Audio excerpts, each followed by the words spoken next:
extinguished, making their senses more acute, leaving Nani in a state of awkwardness. He chuckled softly. Take care of your injuries. You cannot do anything right now. She cautiously shifted, attempting to detach herself from him, but he held her tight, urging her to stay nestled in his embrace, whispering, just hold me for a while. I need to return this afternoon.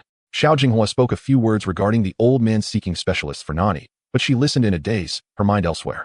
The girl traced her fingers over the dark blue veins on Xiao Jinghua's hand, and he steadied himself, chuckling resignedly. You should really get down. It's best I leave early. Nani blushed, murmuring softly, you call the shots, inside and out. Yet in her heart, she sighed, realizing that this brief embrace was merely a deceptive ruse. Chapter 49. Some friends, only the main leaders of the hospital and a few close colleagues in the department were aware of Nani's injury. The moment Mengzi learned of it, she rushed to the hospital, sitting by the bedside, torn between concern and reproach. When Rui visited, Nani had already removed the triangular bandage from her arm, donning a loose, flowing gown that concealed her condition. To outsiders, she appeared unaffected, the flowing hem accentuating her slender figure. It was during the time Mengzi borrowed a car before her wedding that she and Nani exchanged a few words. Nani inquired, have you prepared everything for your wedding? Mengzi beamed, if I can't finish it, then I might as well not get married. Nani offered, what kind of car do you need? I can help you borrow a few. Mengzi grinned cheekily, I'm not greedy. Just lend me that red Continental downstairs. Nani readily agreed, thinking it was just a single car. That day, Mengzi was in high spirits, launching into gossip. Rui seems to have caught a favorable wind lately, raising a substantial amount of funds to establish a biochemical research base in Yuanjing. Curious, Nani asked, why not set it up in our city? Mengzi replied, they say the scale is quite large. It aims to become Asia's leading stem cell cultivation base, focusing on healthcare and biomedicine. They've gathered numerous investors, promising the first batch with equivalent healthcare projects. Nani found it all rather fantastical, feeling that Rui's projects, which changed every 3 years, were elusive. Nonetheless, she admired Rui's prowess. As a woman in Beichuan, without any backing, she had managed to achieve notable success. Often, Nani respected her ability to engage with people from all walks of life, sifting through the inflated boasts of men to glean genuine and reliable information. She felt that Rui's efforts were well-deserved given her current achievements. The following day, upon receiving news, Rui arrived bearing gifts, marking her second visit to No. 1 courtyard, but this time, the male host was absent, making her feel less constrained. As Rui entered, she toured the expansive flat, leaning against the sofa, enviously exclaiming, this house must be around 500 square meters. Nani dismissively replied, it's not that large. Rui sighed, the saying unassuming people achieve great things probably refers to you. Nani laughed lightly, you, an entrepreneur with a project worth tens of millions, shouldn't belittle others with your words. Rui faltered slightly, her eyes reflecting a hint of melancholy as she casually adjusted her neat bob, inadvertently saying, I've reserved a project slot for you. I brought the contract for you to review and sign. Nani quickly declined, I don't need it. You can offer it to the investors. Rui feigned anger. Aren't you the original investor? If you hadn't lent me money back then, how could I have gotten started? Nani chuckled, why bring up old matters? Rui, exasperated, pulled a bound contract from her briefcase, handing it to Nani, instinctively placing a pen in her hand. Take a look, there's nothing wrong with it. If you're not interested, you can have your uncle and aunt handle it. This project is genuinely beneficial for the elderly. Rui began enthusiastically introducing it, and Nani could no longer refuse, merely skimming through the contract. After flipping just 2 pages, Rui playfully remarked, oh, little Nani has grown up. Spending so long in the hospital has made you meticulous, hasn't he?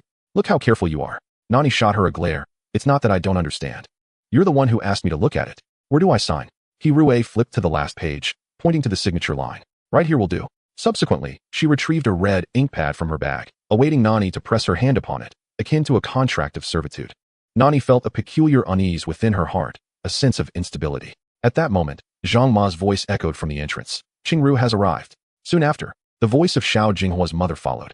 How is the girl doing? Zhang Ma shouted towards the room. The young lady has a visitor. Madame Xiao is here.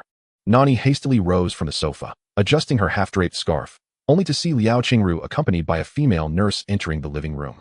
Rui, having never encountered Xiao Jinghua's mother, could nonetheless perceive her aura upon seeing her. Hastily stowing her documents into her bag, she stood respectfully to greet Liao Qingru. Liao Qingru gestured for the 2 young ones to sit. A string of pearls, resembling congealed fat, adorned her neck, her only ornament, and although her attire was simple, it could not conceal her regal demeanor. It was Liao Qingru's first visit to her son's small abode.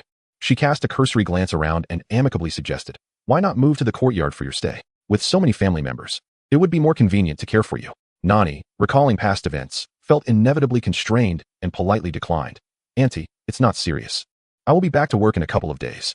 Zhang Ma, upon hearing this, would not relent, chiding, "You silly girl, with such a serious injury, thinking only of work. Even at home you can't rest, glued to the computer endlessly." Liao Qingru nodded with a smile, indicating that the elder woman's nagging had become a habit. He Rui, witnessing their casual banter, realized that they had no intention of departing soon. While the nurse began to change Nani's dressing, seeking an appropriate spot to prepare for the injection, and He Rui, feeling somewhat dejected, stood to take her leave. Nani accompanied her to the entrance. He Rui gazed at her, her eyes swirling with unexpressed emotions, a smile gracing her lips, one that carried a hint of bitterness. Unnoticed by anyone else, she said, "Nani, sometimes I truly envy you. You always have someone to fall back on." Nani, mistaking her for self-pity, took her hand, giving it a gentle squeeze, and with a serene smile replied, "We need not engage in mutual flattery. Please do not hesitate to reach out if you need anything. Though my current position offers limited assistance." He Rui's expression was tumultuous, akin to a debate in a heated conference. Ultimately, she departed. On this day, the skies of Beichuan were clear and bright, a warm winter sun casting its glow upon the backs of passers-by. Yet, He Rui's future appeared bleak, leaving her with a sense of loss, compelled to press on despite the absurd thoughts that, like satiated beasts, finally released their grip on her nerves. As November waned, Xiao Jinghua finally managed to connect with Wang Chengyan over the phone at noon, hearing the drowsy voice on the other end, accompanied by the rustling of a blanket. He hummed through his nose. "What's up, Huazi?" Xiao Jinghua teased. "You're not seriously considering settling down in Europe, are you?" Wang Chengyan, habitually rising, stirred the sleeping He Yin beside him, donning a robe to step outside and take the call. "You must be joking. I still prefer the embrace of my homeland." Reminiscing about the smog of the 49 city, Xiao Jinghua laughed and scolded. "Then come back already. The guys and I will throw you a welcome party." Wang Chengyan, pleased by this, lit a cigarette and inhaled deeply. "I thought you had forgotten about me. I've gathered quite a bit of dust here. Switzerland is so dull that even the birds have vanished." He Yin, buried in her pillow, listened to Wang Chengyan's conversation. After lingering for an extended period in the slow-paced cities of Europe, she had deceived herself into believing that Wang Chengyan could be a reliable partner. Once, she almost believed that he would accompany her through this picturesque place for the rest of their lives. Yet, he had never truly changed. Being with him always gave her a semblance of belonging.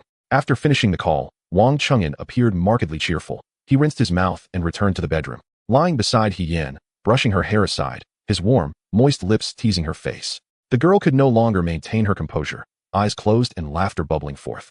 Attempting to shield herself, only to have her wrist captured by Wang Chengyan. He whispered in her ear, "Yin Yin, would you like to sleep a little longer?"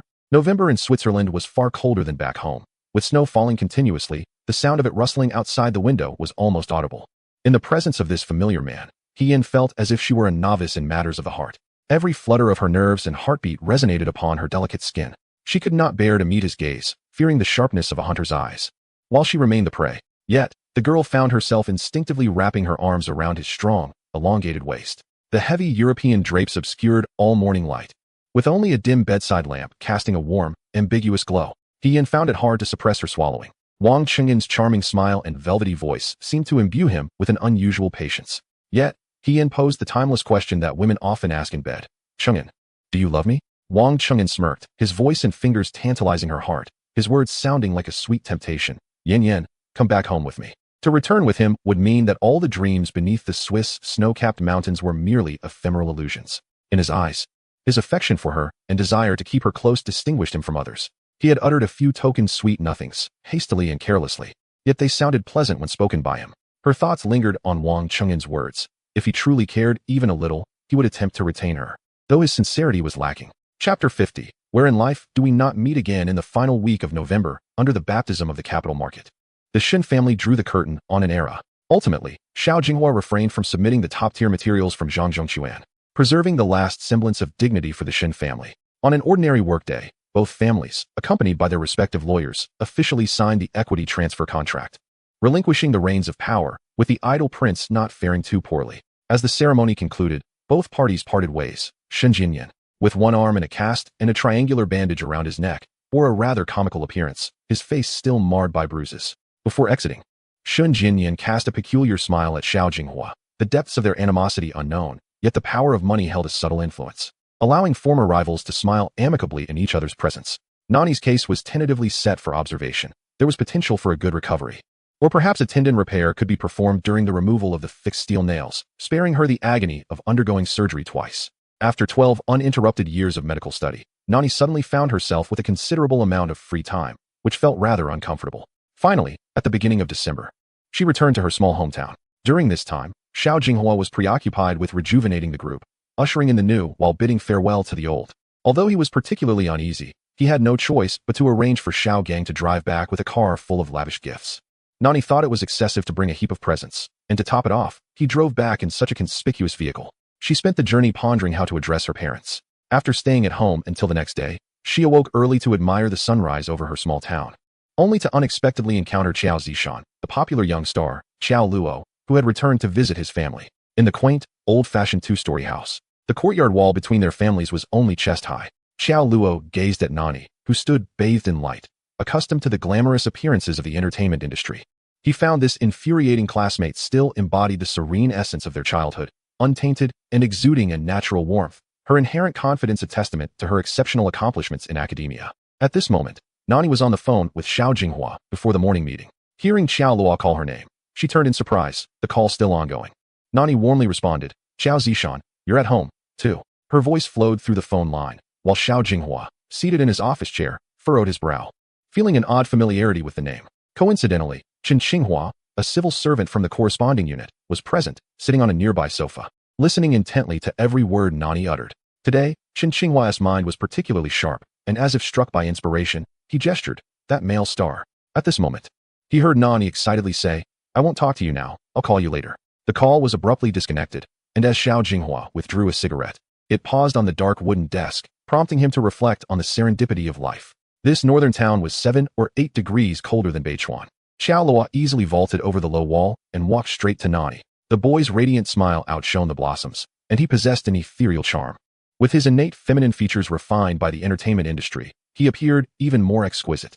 "Nani, it's been a long time," he remarked, the white smoke curling from his lips marking this day of reunion. The Zheng and Xiao families were both employees of the Northern Chemical Industry Group, with their fathers managing different departments as minor leaders. In their youth, the two families delighted in comparing their children, which caused Xiao Luo some distress, leading him to look down on Nani during a particular phase of his childhood. At this moment, Nani's mother called her for breakfast and, upon seeing Xiao Luo, warmly ushered him into their home. The elder was also eager to reconnect with her kin, especially since Xiao Luo had transformed so much since childhood. As she praised him, she welcomed him inside. The breakfast table was the scene of awkward pleasantries. Xiao Luo asked, "Have you graduated with your doctorate?" "I've already been a chief physician for 2 years." He silently cursed himself for his loose tongue, but quickly reassured himself that his current social standing and economic prowess placed him among the elite, diminishing any sense of disparity. Suddenly recalling the garish red car outside, Xiao Luo inquired, "That car must have cost quite a bit, no less than 3 million. Nani kicked him under the table, narrowing her eyes and grinding her teeth in irritation, exclaiming, "You must be mistaken. That's an Acura. It's not that expensive." Xiao Luo sensed the shift in their conversation and changed the subject. "So, old classmate, do you have a boyfriend? There are plenty of talented young men in Beichuan. Haven't you found anyone you like?" Nani cleared her throat, feeling unprepared to explain her situation to her parents, only to be questioned by this oblivious fool. Her father, always indulgent towards his daughter, after exchanging pleasantries with Xiao Luo, looked at Nani with a smile, affectionately stating, "Don't rush. Your father can support you for a lifetime." Her mother scolded her husband, complaining about their daughter's lack of independence at such an age. Witnessing the harmonious atmosphere of the Zheng household, Xiao Luo felt an inexplicable sense of envy. After the abruptly terminated phone call, Xiao Jinghua remained entirely silent, and Nani assumed he was particularly busy. After finishing her breakfast, she clattered upstairs to read. Before leaving, Xiao Luo tentatively asked, "When are you going back? Do you want to go out for a walk?" Her mother, still downstairs, chuckled knowingly, Don't confine yourself at home, go out with Zishan." However, her father subtly glanced at Jing's mother, fully aware that his daughter was not interested in this arrangement. Nani waved her hand dismissively from the stairs, nonchalantly replying, "It's up to you." Xiao Luo sighed, thinking she remained the same as ever, never placing him in high regard. In P City, winter had brought 2 snows that had yet to melt away. To the left lay the silver-clad northern town, and to the right, the pristine lake under a thick blanket of snow. Unlike the south, which thrived in perpetual greenery, the north alone understood the brilliance of the snowy night sky. By evening, Xiao Luo organized a gathering with several classmates, asking Nani if she would join. He sat in the Zheng family's living room, listening to Nani debate a surgical plan over the phone with a German professor, a conversation that felt as incomprehensible as ancient scripture to him. As he waited, he watched her from the floor-to-ceiling window, dressed in a soft, colorful striped sweater and white casual pants that curled at the ankles, revealing her slender, pale ankle adorned with bright pink canvas shoes. No one could embody the innocence of a high school student more than she did. With her clear brows and an air of detachment from the world, Xiao Luo felt as if she had never changed, while he had endured the trials of life. Trudging to this day, after hanging up, Nani was about to decline the invitation when Xiao Luo pointed to a white sedan parked outside the courtyard. As the window rolled down, several familiar faces emerged, prompting him to conclude that this outing was inevitable. Nani, resigned, casually threw on a down jacket to head out. Xiao Luo stopped her, questioning once more, "Aren't you driving?" Nani, oblivious, replied that the city South Ring Road only took 30 minutes and wondered why she would need to drive herself. Ignoring his query, she climbed into her classmate's car. Xiao Luo frowned, lamenting, "Nani, is there anything in this world that you care about?" She squeezed into the back seat with two others, curling up and candidly replied, "Yes. But it's a bit different now. For instance, an unclear future regarding my right shoulder, or a certain someone 700 kilometers away, silent and distant." In all of P City, there was only one decent hotel. It was far from opulent, overly imitating European styles, and appeared somewhat out of place. Yet, it was here that Xiao Luo felt his strength could truly shine. At 5 in the winter, daylight was sparse. A few boys and girls had already arrived at the private room, many of whom Nani couldn't name. Fortunately, Han Jing was present, her only true childhood friend. Among these classmates, aside from Ji Mingyu, who had dropped out early to enter society, and Xiao Luo, who had joined the entertainment industry, the rest were fresh graduates. Still naive and unaware of the world outside school. Having just exited university, they believed in the toxic notion that connections were more important than effort, idolizing Ji Mingyu's status. With a bit of fame and some wealth, these inflated youths used their perceived prowess as a gauge for their self-worth. Han Jing complained to Nan Yi about her sister Han Yue, who mingled with wealthy youths in Beichuan and, despite her age, was less successful in her performing career than Xiao Luo. Had it not been for her sister, she wouldn't have attended this gathering. In no time, the old smokers had filled the room with a haze of smoke. Nani could no longer endure it, and pulled Han Jing outside for fresh air. Han Jing exclaimed, "I can't stay any longer, I'll have to leave soon." Nani laughed, "But you haven't achieved your purpose for coming yet." Han Jing mischievously suggested, "Why not go in and call Xiao Zishan out? He will definitely give you face." Nani found it absurd. "Give me face? You don't know he despised me as a child." Han Jing smirked, "That's because you were dull, only focused on studying." Nani intended to retort when her long quiet WeChat finally chimed. "What are you doing? Dining with classmates? Where are you eating?" Nani omitted the answer, sending her location instead. She then complained, "This meal isn't even worth as much as writing an SCI at home." Nani could discern the expression of the person opposite her, a teasing glint in his eyes. She retorted, "Oh, you might as well stay a while longer." An unexpected conclusion could arise. Confused, Nani stared at her phone, unable to articulate what felt amiss. Just then, Xiao Luo emerged from the door. "What have you two been up to for so long?" Han Jing teased. "Aren't you being a bit too conspicuous? Aren't you afraid of being caught by the paparazzi?" Xiao Luo dismissed her concern. "Who would follow us to such a small place?" Nani scoffed, "Xiao Zishan. Don't forget your roots." Xiao Luo reached out to pinch her cheek, but Nani instinctively dodged, stepping back. Jing. "Weren't you supposed to discuss something with a big star? He just came out, so I'll take my leave." Xiao Luo's hand hung awkwardly in the air, unsure of how to proceed, and forced a smile. "Why the rush? I have something to discuss with you too." Nani feigned ignorance, adeptly navigating the situation. "My mom called me home to finish my thesis, or else I'll face the tiger bench." Xiao Luo saw through her excuse. "Uncle and Aunt Zheng haven't said a harsh word to you in all these years. Who are you trying to fool?" Upon hearing this, Nani felt a warm sense of flattery and smiled brightly. "Can I go out to meet a handsome guy?" Xiao Luo replied ambiguously. "You don't even have a boyfriend. Who could you possibly meet?" Nani countered. "Who says I don't?" She naturally broke the tension, finding a suitable distance and stepping back, only to bump solidly into someone. Xiao Jinghua spoke up. "Girl, who are you going to meet?" In a moment, Nan Yi looked up, her gaze meeting the warm smile of Xiao Jinghua, clad in a black suit and a deep gray overcoat. His towering height and broad shoulders made him the perfect clothes hanger, appearing stern yet cunning. Though only 2 days had passed, the anticipation of their meeting felt magnified, as if the distance had elongated time itself, rendering the encounter even more stunning. Nani spun around, wrapping her arms around his neck, excited like a small creature seeing its master for the first time. "What brings you here?" Xiao Jinghua, with one arm around her waist, smirked, came to catch the little fox in action. This was perhaps the most vivacious Nan Yi Xiao Luo had ever seen. Throughout her life, whether in trouble that brought her parents to school or excelling academically, her demeanor had always been composed and indifferent. Han Jing had heard that Nan Yi had a boyfriend during her university days, but it ended without a trace. Now, she was struck by the realization that this man was unlike the brash boys from school, nor could he be compared to new signs like Ji Mingyu. He didn't need to flaunt his status. His mere presence radiated an air of nobility that commanded respect. Nani turned back, squinting with a smile. "See, I told you I have a boyfriend." At that moment, Xiao Luo's face was a mix of red and green, swallowing back the words she'd prepared all day. "Han Jing, Still in a daze, awkwardly introduced herself. Hello, I'm Nan E's classmate. My name is Han Jing. Xiao Jinghua nodded slightly, acknowledging her with polite indifference, then asked, will you be waiting a while before leaving? Xiao Luo stiffly insisted. Since you're here, why not greet everyone? Despite her youth, Xiao Luo was well versed in social dynamics. As soon as the words left her mouth, she realized that this man probably had no need for pleasantries with anyone in the room. Just then, Ji Mingyu emerged from the room. Having noticed the absence of 3 people, his arrogant smile faltering as he saw the disarray. He quickly composed himself and asked with a serious tone, Mr. Xiao, what brings you here? Ji Mingyu recalled 6 years ago when he had the fortune of being assigned to drive Zhang Zhongquan, witnessing the elite of the capital. He had thought that his classmate, with whom he had little connection, was just another girl lost in the Beijing social scene, never anticipating this reunion. He covertly observed Xiao Jinghua's protective stance around Nan Yi, a surge of mischievous thoughts brewing in his mind.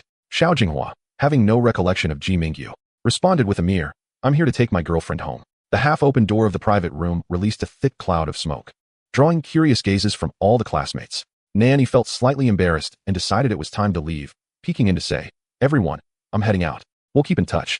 Unaware of the depths of the situation, a male classmate behind her called out, Nan Yi, why don't you introduce us to who just came? Ji Mingyu shouted into the room, you're everywhere. The classmate sulked back to his seat. Nan Yi, ever considerate, turned to Han Jing. Would you like to join us? I can drop you off. Han Jing quickly returned to the private room, grabbing her coat without hesitation. Just as they turned to leave, Ji Mingyu caught up to them, nervously asking, Mr. Xiao, could I have your contact information? I'm the owner of Jinpeng Chemical. Xiao Jinghua's gaze turned cold as he replied, for business matters, please submit a proposal to the group. Ji Mingyu, rebuffed yet unbothered, humbly saw them off. But Xiao Jinghua interrupted him. No need for formality, we are all classmates. Xiao Jinghua was a man of few words, never making empty promises or engaging in shallow flattery. He found such tactics to be rather crude. Afterward, the two leaned against each other, with Han Jing following closely behind as they stepped into the elevator, disappearing from the gaze of their peers. Xiao Luo's thoughts remained unfulfilled, her concerns withering before the rainy season had come. Xiao Luo asked, somewhat sullenly, who is that person? Her gaze lingered down the corridor, though the question was directed at Ji Mingyu. Ji Mingyu, who had always held disdain for Xiao Luo, now adopted a humble demeanor. He is quite a prominent figure. Xiao Jinghua's calm demeanor was betrayed by the luxury vehicle parked downstairs. He rarely drove high-end cars, but today, he could not resist the competitive spirit akin to that of men racing horses. Nanny chuckled. What is this? A gladiatorial spectacle? Xiao Jinghua, uncharacteristically flustered, ruffled her hair and said coldly, who told you to hang up on my call without hesitation? Nanny laughed, teasing him. Have you finished all your work? Xiao Jinghua admitted. I need to return before 10 a.m. tomorrow. Nanny halted, exclaiming with feigned reproach. You drove for 5 hours just to make it back by 4 a.m. tomorrow? Xiao Jinghua, with a casual grin, opened the car door for her. Get in. The more time we waste, the less we have. Han Jing stood at the car door, hesitating on how to enter. But the passenger side was opened by Xiao just as he pressed the button inside, leaving Han Jing looking apprehensive as she climbed in. The car's caramel brown interior dimmed, with only the central console casting a soft blue glow and the brilliant starry sky visible above. This vehicle was not only a symbol of status, but also an excellent instrument for flirtation. Inside, Xiao Jinghua, with keen interest, asked Han Jing, classmate, are there many boys in your class who like Nanny? Han Jing, seemingly oblivious to the implications, opened up. Who would dare pursue her? They'd be frightened by their own worth. However, Xiao Zishan likely has some intentions. Nan Yi is too oblivious. Since childhood, we always sense something different.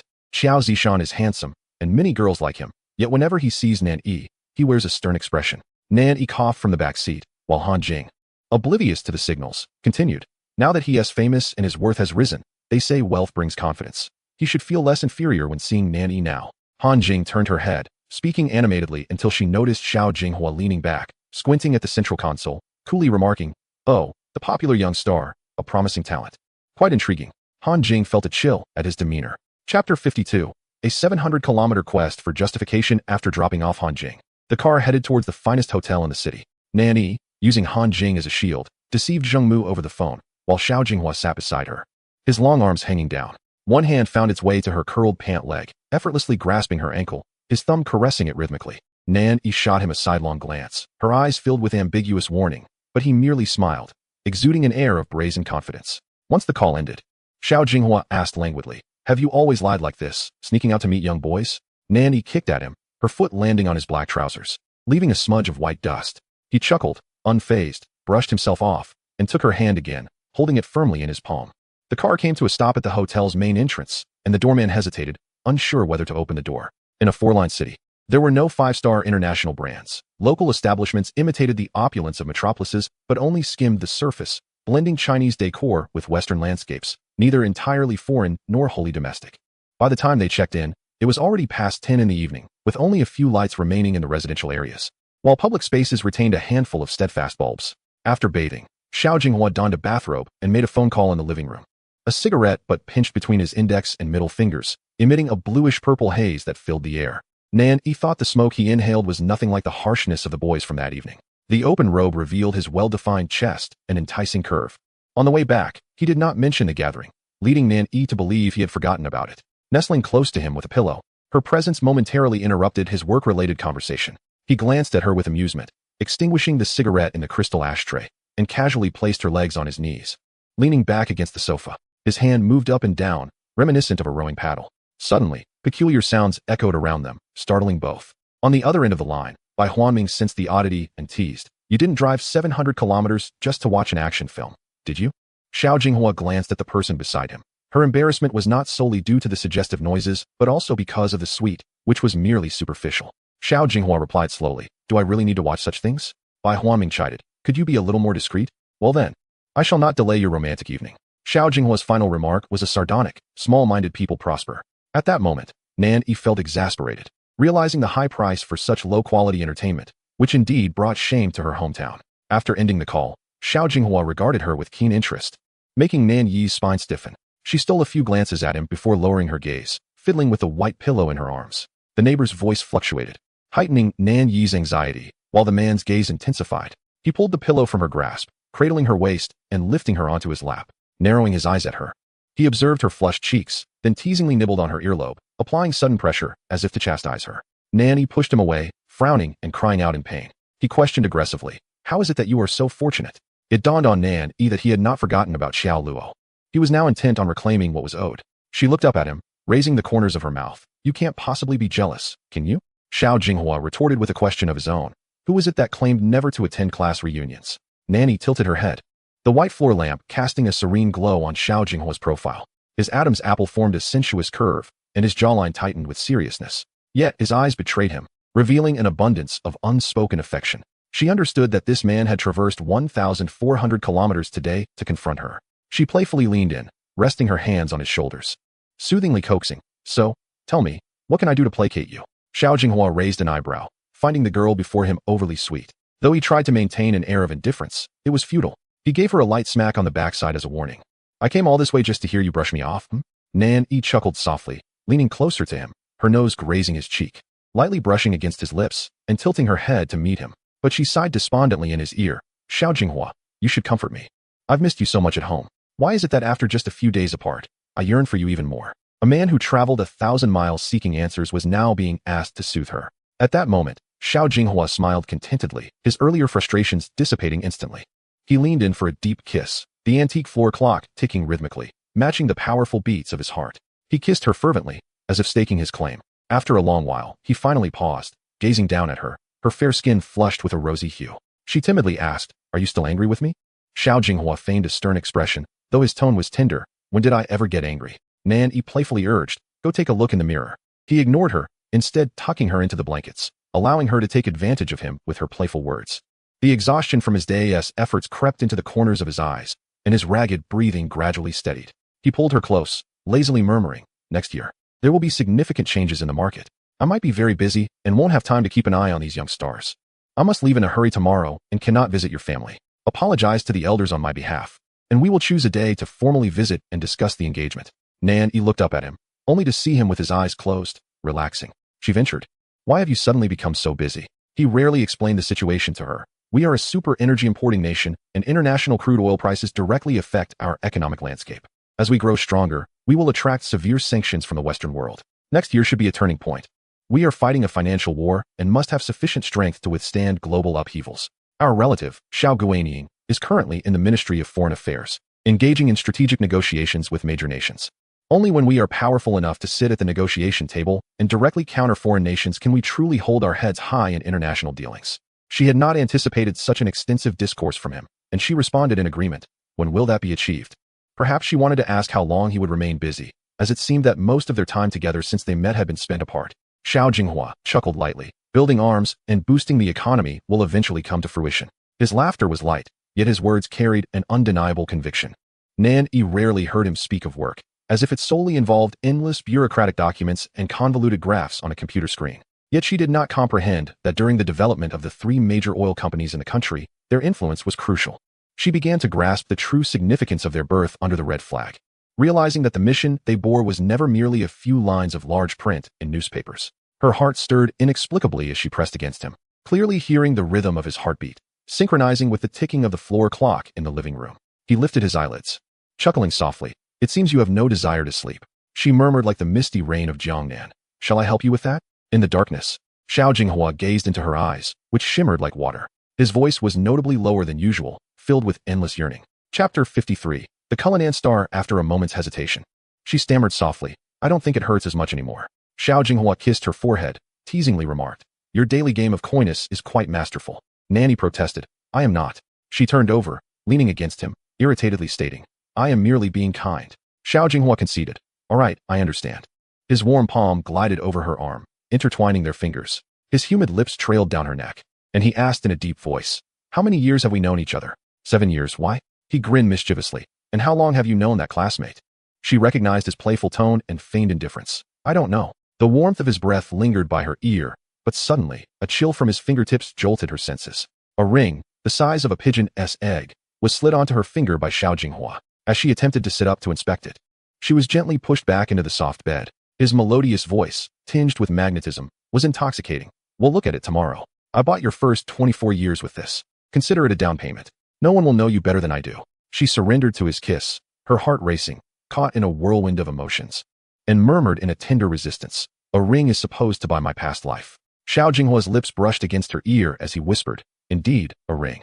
Under the damp kisses, she recalled her earlier embarrassment. This room isn't soundproof. Yet, he replied, I am aware of my boundaries. In the chilly northern night, the room was suffused with romance. Amidst the clouds and mist, there was myriad tenderness and boundless affection. If emotions were to be valued, even the most precious gems could not compare to that ring. Yet, love itself is priceless. At 4 o'clock, she awoke unexpectedly, hearing Xiao Jinghua rustling as he dressed.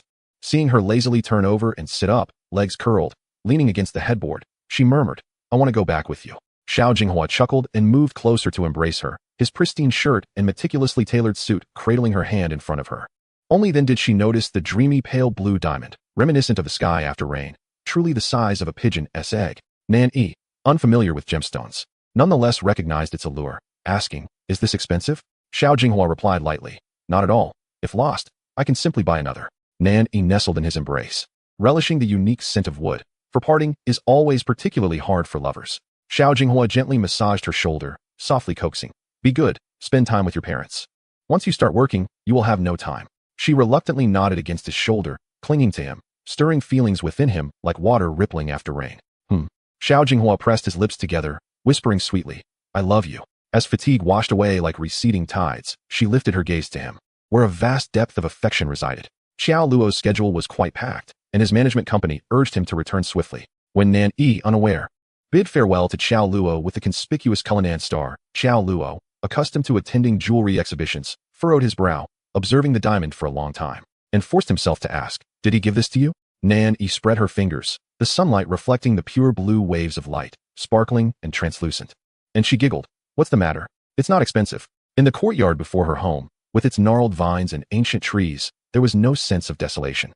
The crisp air carried the unique scent of the north, and the girl reclined in the warm winter sun, feeling at ease as her surroundings shifted with her mood. Xiao Luo stared at her for a long time, certain she was genuinely unaware, and then dropped a bombshell. This is the top item at this year's Sotheby's auction in Hong Kong, with an asking price of $25 million. And just the buyer's commission is $3 million. Suddenly, Nan Yi froze, sitting still in her wicker chair, staring at Xiao Luo, waiting for him to confirm it was a joke. However, Xiao Luo nodded firmly. The final price will only be higher. Panic flickered in her clear eyes, partly due to the astonishing price and partly due to the realization of someone willing to pay such a sum. Xiao Luo sighed deeply, his gaze dimming. In truth, his intention today was somewhat hopeful. He had thought Xiao Jinghua was merely an older man playing with women in high society. Having been in the entertainment industry for so long, power for sex transactions were commonplace. He had tossed and turned all night, reflecting on numerous pain points, hoping to awaken the dreamer before him. only to find that he himself was the one lost in a dream. I thought he was just playing with you. But spending this kind of money is also worth it. Nan Yi detected the harshness in his words, twirling the ring on her finger, slipping her hand into her pocket, and calmly stated, Xiao Zishan, we have known each other for nearly 20 years, haven't we? Xiao Luo replied softly. Yes, roughly. Nan Yi asserted. Do you think I am someone who can play with others' feelings? Xiao Luo scrutinized her. That unique air of tranquility and detachment she possessed had turned away countless suitors. She continued, your feelings for me are not love. They are an obsession, aren't they? Xiao Luo was taken aback. You know I like you? Nan Yi smiled. I pretended not to know, so that everyone wouldn't feel awkward. In truth, what you can't forget is the discomfort I caused you when we were children. That's a form of PTSD, isn't it? Xiao Luo frowned in rebuttal. I do not have a masochistic tendency. Does that mean I am unworthy of liking you? The northern sky was as deep and transparent as a blue diamond, stretching high above. Nan Yi gazed at the heavens, calmly stating, Uncle Xiao and Andy have always been very busy, so their care for you is different from that of ordinary parents. You see them as an idealized refuge. And much of your childhood grievances stemmed from the comparison made by our families. How can you possibly, just like me? Xiao Luo lowered his gaze, staring at his luxurious branded shoes. Even the most exquisite craftsmanship would appear dull in the northern haze. Nan Yi confidently asserted, the love I seek is pure. Your view of gemstones is tainted because your motives are not pure. I see this Cullinan star as pristine, merely a manifestation of my lover's affection for me, not a question of worth. Xiao Luo gazed at her in a daze, as if he had never truly understood her over the years. Nan Yi chuckled lightly. Xiao Zishan, do not approach life with a utilitarian mindset. In such a life, all joy will dissipate. A hint of melancholy flickered in Xiao Luo's beautiful eyes. Not everyone can choose to do what they truly desire, as you do. Nan Yi's lips blossomed with a smile that was captivating to behold.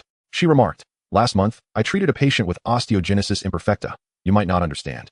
But survival was her primary concern. A single surgery could cost her half her life. Just days ago, she was discharged and messaged me, saying the first thing she wanted to do was ride a bicycle around the walls of the Gongwang mansion. Xiao Luo, outsiders will never force you to choose a particular path. Both sinking and growing are part of life, merely different ways of living. Xiao Luo's gaze was intense. Words sharp. What if you can no longer be a doctor? I mean, what if a major medical accident forced you to leave your profession? Nani smiled radiantly. This day marked her reconciliation with herself. To her, being a doctor transcended mere profession. It was a profound belief. She had applied to become a member of Medicine Sans Frontieres.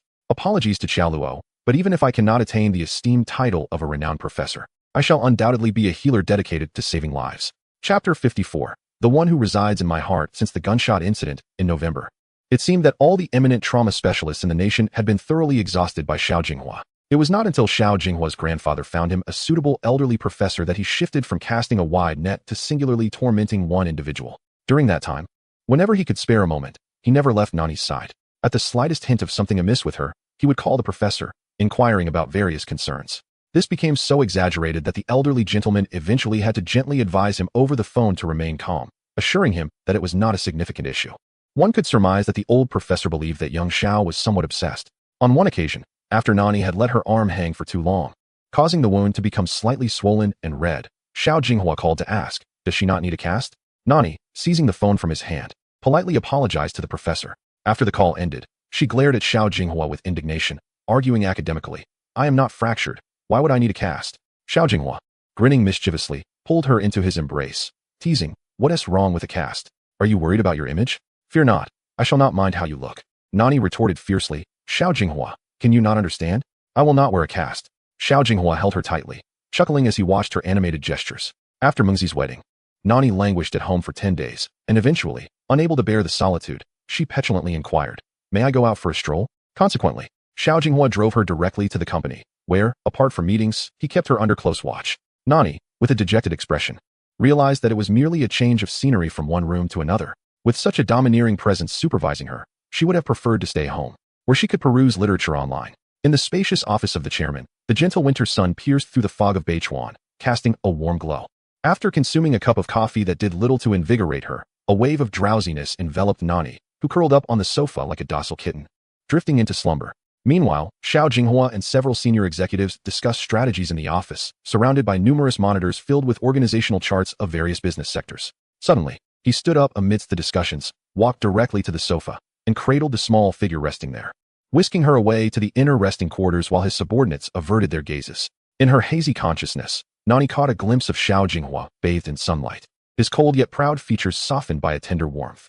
She later mused that had the serpent that tempted Eve to consume the forbidden fruit appeared as he did, one might feel a pang of sympathy for the sin of greed that Eve committed.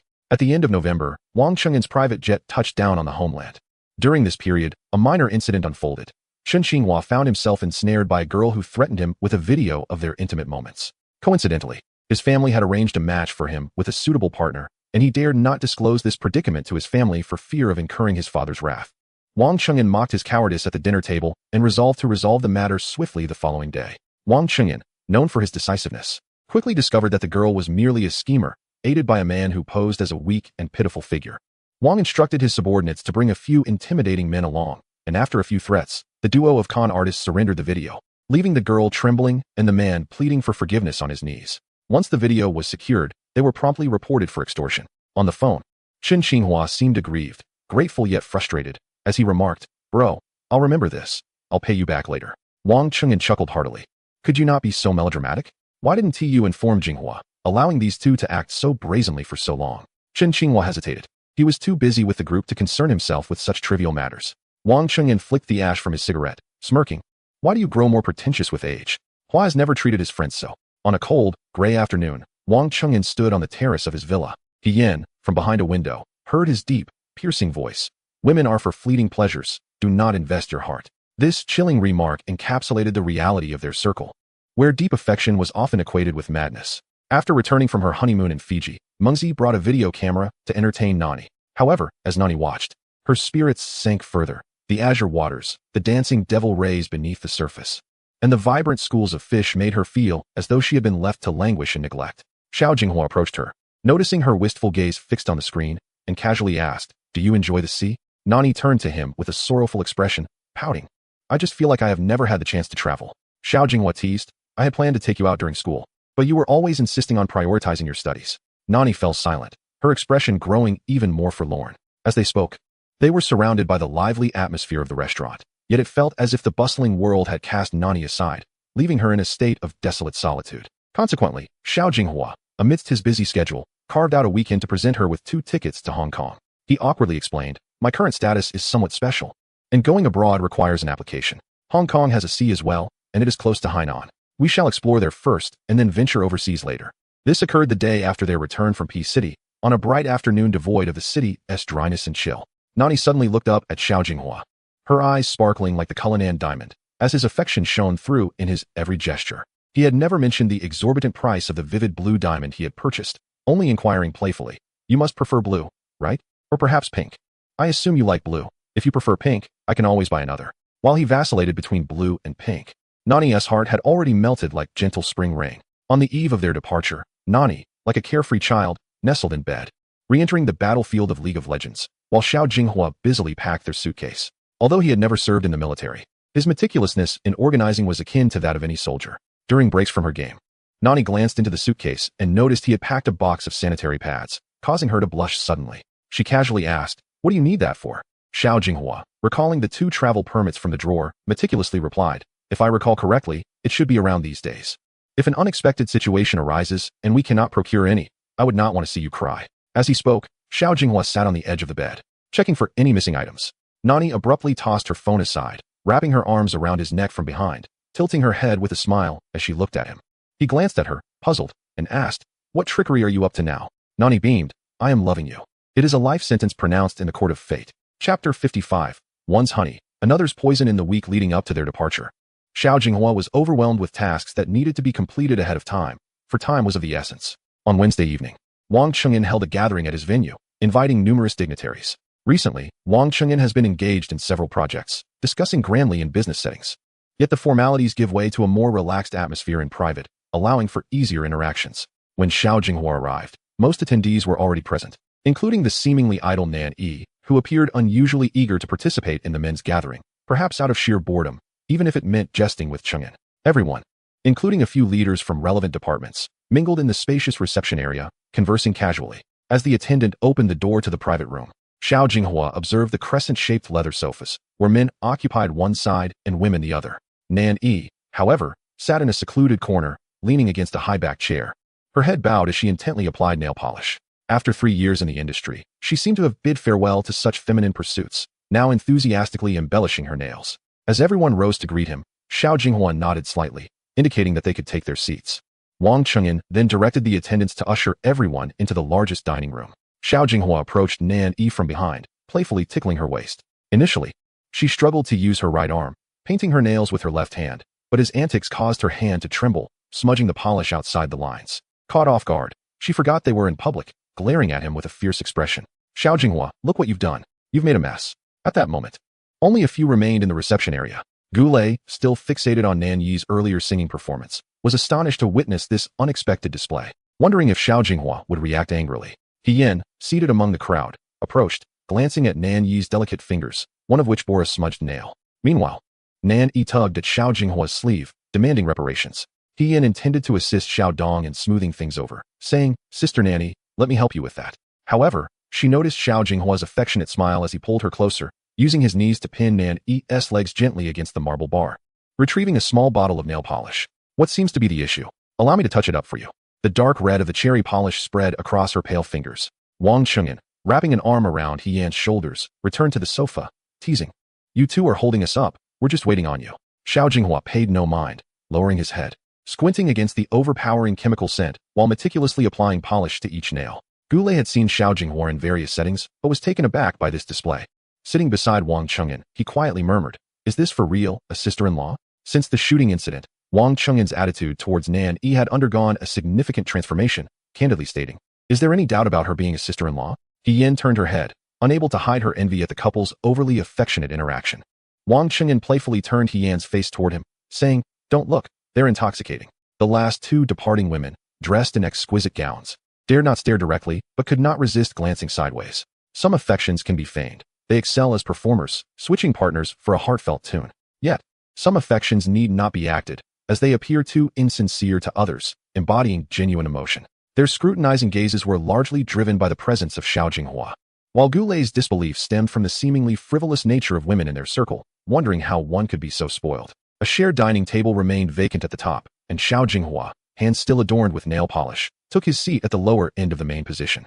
Nan Yi, showing disdain, complained to him, "Your application is worse than what I could do with my disability." Leaning closer, Xiao Jinghua whispered in her ear, his lips brushing against her earlobe, "What more do you desire?"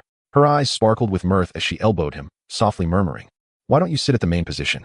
Xiao Jinghua chuckled, tilting his head to look at her, countering, "What do you think?" Given that someone was eating with their left hand, reminiscent of post-stroke symptoms, Nan Yi understood, blushing slightly as she gazed at him, her eyes filled with tenderness. At that moment, Wang Chengyan sent a message to Nan Yi, "Dr. Zheng, please take care of He Yan." Nan Yi glanced at He Yan, positioned between Wang Chengyan and the main client, surmising that Wang Chengyan, notorious for leveraging relationships to send women, was attempting to reform his ways, albeit too late.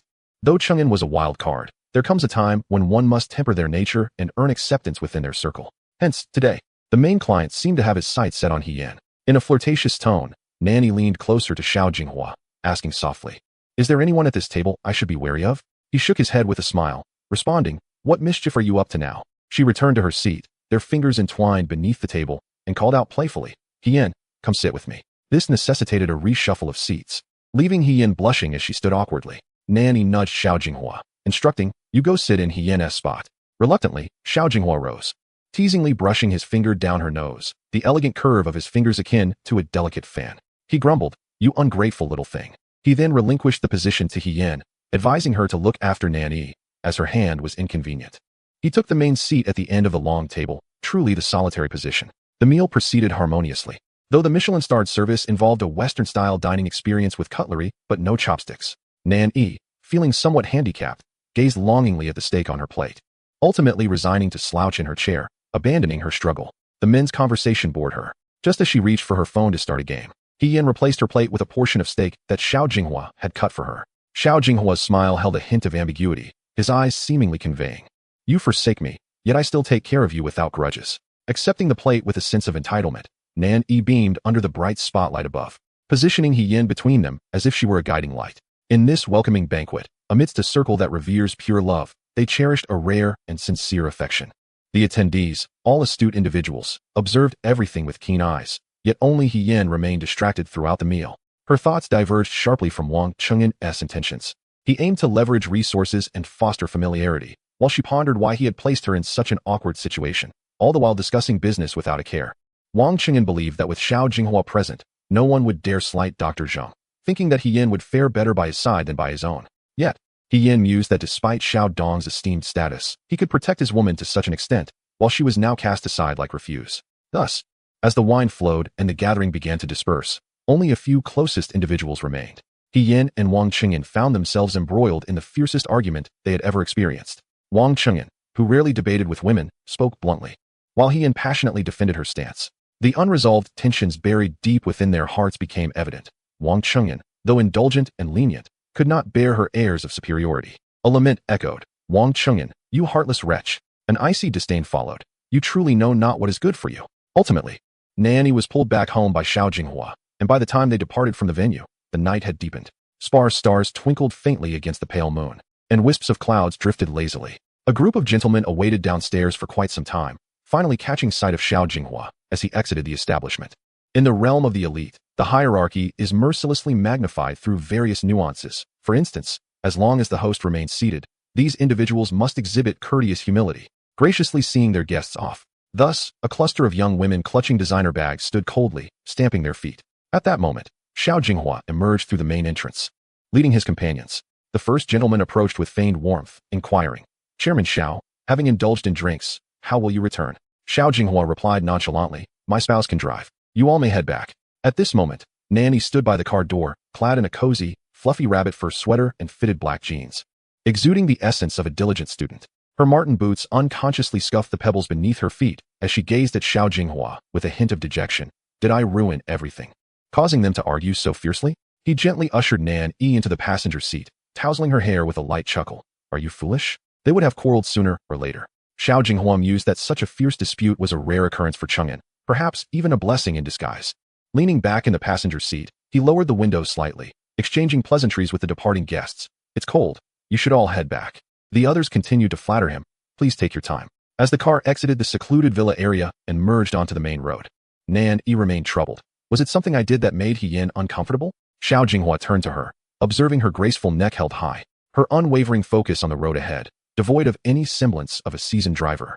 This meticulous demeanor mirrored that of a surgeon at the operating table. Her hair, loosely pinned, now appeared slightly disheveled, embodying a blend of laziness and feminine allure. Xiao Jinghua suddenly recalled her bashful attempts to flirt with him, her clear, water-like eyes devoid of desire, yet capable of stirring deep emotions within him. He chuckled softly, lighting a cigarette, the smoke swirling and mingling with the rushing wind. In a teasing tone, he remarked, why are you so concerned about her? Why not show more concern for me? After saying this, he grasped her wrist and guided it toward himself, but she swiftly pulled away, her sharp response masking her shyness. Xiao Jinghua, must you be such a rogue? Chapter 56. Are you still angry? Xiao Jinghua, listening to her playful rebuke, could not help but feel she resembled a petulant child rather than someone truly angry. He chuckled softly, his deep voice resonating like the rustle of leaves in the wind. He ceased his teasing, intertwining their fingers and gently kissing the back of her hand, his warm lips caressing her cool skin, joking. There are no signs on the road prohibiting flirtation. Nan E felt a delightful shiver run through her, biting her lip, unable to counter his advances as she pressed down on the accelerator. Xiao Jinghua, with a playful smirk, queried, are you that eager to return home? Nan E shrugged off his hand, unable to contain herself, exclaiming, you lecher. The shadows danced in the moonlight, the night tranquil. Xiao Jinghua ceased his playful antics, leaning closer to her ear, as if to share a deeply intimate secret. Shall we indulge ourselves tonight? Nan E remained silent, her fluttering eyelashes betraying her inner turmoil. Her ears flushed crimson. Xiao Jinghua flicked the cigarette, but out into the night breeze, laughter filling the car. On Thursday evening, Xiao Jinghua's private jet soared towards Nandu, preparing for the next day's business meeting with the subsidiary. Yet, on that very Thursday, a series of group meetings awaited him. He diligently compressed his workload to free up a few days for the weekend. Nevertheless, even after a night of passion, he awoke feeling invigorated, meticulously preparing himself to leave. Nan E sometimes pondered who was truly the elder of the two. Had it not been for her phone call, this morning would have played out like a scene from a romantic film. The voice on the line, though speaking Mandarin, carried a hint of Cantonese. Miss Zhang, your MSF application has been approved. Please attend the interview at our Hong Kong office at the designated time in the reply letter. The girl, who had been languishing in her soft silk bedding, suddenly sprang up, the remnants of passion marked upon her smooth collarbone. Xiao Jinghua sensed a shift in her demeanor, pulling her closer to him, his gaze falling upon the glaring bruise on her shoulder, causing his brow to furrow in unexplainable agitation. He inquired, what application? Nanny, her eyes sparkling with excitement, exclaimed, The MSF application notification for the International Medical Assistance Organization. Xiao Jinghua's expression darkened, the urgency within him rising uncontrollably. And he interjected, I do not approve. You want to be a doctor, and you cannot do that in our country, so why must you go abroad? Nanny assumed he was merely worried in the moment, playfully coaxing him. I will only be gone for a few months. Xiao Jinghua's brows knitted tightly, his tone resolute, laced with a warning. I have said no, regardless of how long or to which country, it is not happening. Nanny finally realized that he was issuing an ultimatum. Feeling aggrieved, she pouted, her voice slightly hoarse from their earlier intimacy, her arguments feeble. You have never interfered with my career before. At this moment, her strap slipped down her shoulder, revealing the injury more vividly. Xiao Jinghua felt the wound on her shoulder as if it were a stain on his own honor. And without hesitation, he embraced her tightly, firmly stating, everything else is acceptable. Even if you were to abandon me for studying abroad, I could accept that. But this is absolutely out of the question. In his years in politics, he had dealt extensively with the Middle East, fully aware of the horrific conditions in war-torn regions that could never be encapsulated in words. No matter the country, there existed a fundamental line of humanity that should not be crossed. Nan Yi, disheartened, fell back onto the bed, but he held onto her waist, refusing to let go. Both of them locked in a stalemate. Since their acquaintance, Xiao Jinghua had always firmly opposed her decisions, and today was no exception. No matter how heated their past arguments had been, he had always maintained a semblance of restraint, yet now he showed none. He could not comprehend why she would willingly put herself in danger. She stubbornly insisted on standing by his side as an international doctor, proud and dignified. The abandonment of 2010 had never faded from Nan Yi's heart. It was a denial from his family toward her, even after her injury. She had once thought she would never return to the operating table, her confidence stripped away, leaving her to toss and turn sleeplessly through countless nights. Even this slight determination, compared to Xiao Jinghua's formidable family, was but a gentle spring rain against the harsh winter snow. She too wished to hold her head high. Ultimately, Nanny pushed against Xiao Jinghua. Let us cease this quarrel. You will be late for work. Xiao Jinghua truly had to leave, his brow furrowed. The fear from the gunshot that day resurfacing, causing him to momentarily lose his breath. Frustrated, he declared, do not make decisions on your own. I will not allow you to go, and there are ways to prevent it. At that moment, Nan Yi's stubbornness surfaced, gazing at him defiantly, leaning against the headboard. Throwing her pillow at him, unreasonably asserting, my affairs are none of your concern. Xiao Jinghua did not dodge the pillow as it struck him. Feeling his worries had been disregarded, he scoffed, his tone turning dangerously sharp. Let us see if I can't manage you. Since reconciling, the two had never quarreled. Yet this time, they both lost composure to an extreme. Nani, her eyes reddened, pressed her lips together and stepped down from the bed, unceremoniously slamming the door behind her. Xiao Jinghua shouted from behind, dressed like that, where do you think you're going? Nani banged the door of the cloakroom shut, the sound reverberating. You leave. It seemed that one more word would cause her to burst into tears. Xiao Jinghua, truly infuriated, spoke coldly through the door. Echoing Wang Qing'an's sentiments, you really don't know what's good for you. The room fell silent as Xiao Jinghua indeed left. Nani sat on the central stool in the cloakroom. Unable to hold back her tears any longer, they fell to the ground like beads on a string. She knew she had acted irrationally, yet she wished for Xiao Jinghua to understand her. Now she felt lost.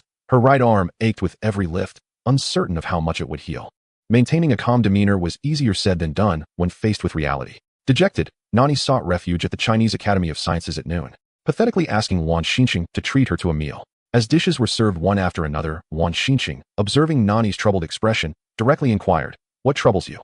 Nani recounted the morning's argument to Wan Xinqing. After a moment of silence, he asked, after all these years, do you still care about the Xiao family status? Nani was taken aback, sharply turning to Wan Xinqing. He set down his chopsticks, looking introspective. You must understand. Any doctor with ulterior motives will disrupt the normal standard of care on the front lines. Nani clenched her teeth, stating clearly, Senior brother, I am not pursuing personal gain. I genuinely want to give it a try. The fact that I survived that gunshot proves I still have responsibilities to fulfill. Wan Xinqing candidly replied. Then Xiao Jinghua is right. There is no need for you to take risks abroad when countless patients await you domestically. Nani lifted her gaze to him, her eyes resolute. Senior brother, Xiao Jinghua does not need a girlfriend who is merely a decorative vase. I am not someone who seeks hollow fame. I do not believe that healing others and self-fulfillment are in conflict. For me, attaining the position of associate chief physician by 30 should be a natural progression. However, I desire to embody the identity of Mrs. Xiao, which has never stemmed from a heavy sense of gain. Medicine is rooted in compassion and benevolence.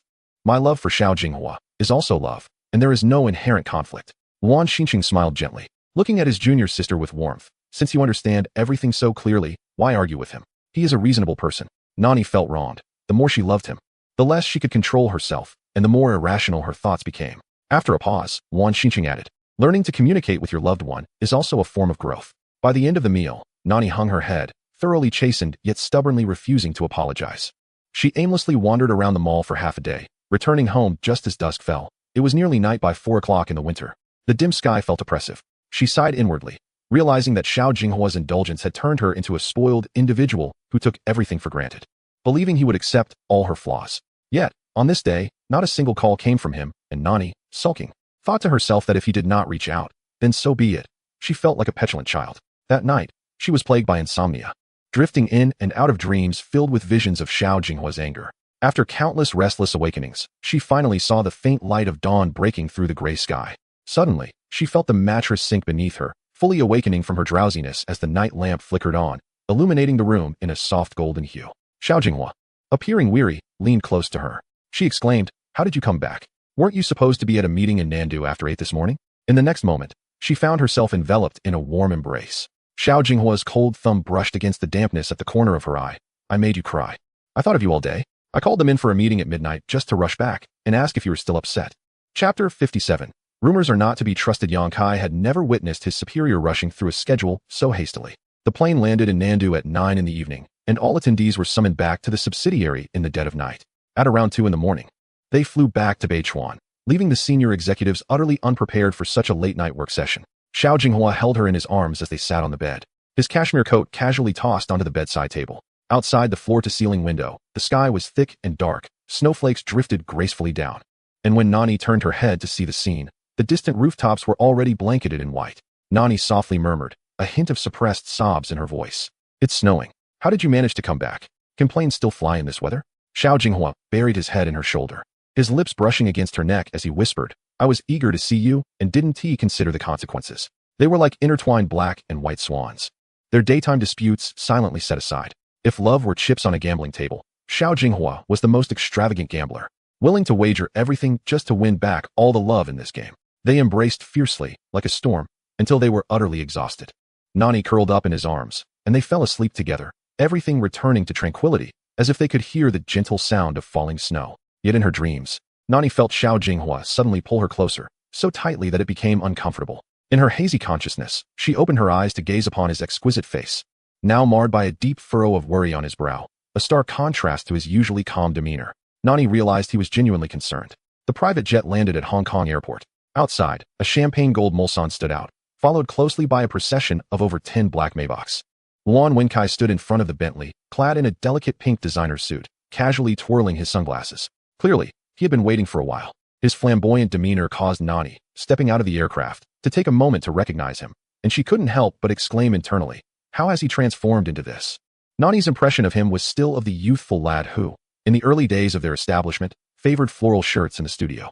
Later, he had been assigned by Xiao Jinghua to oversee operations in Hong Kong. Now, as they met again, although he lacked the flamboyant attire of before, he exuded an exaggerated flamboyance. Xiao Jinghua clenched his fists, speaking with a light taunt. "Don't pay him any mind."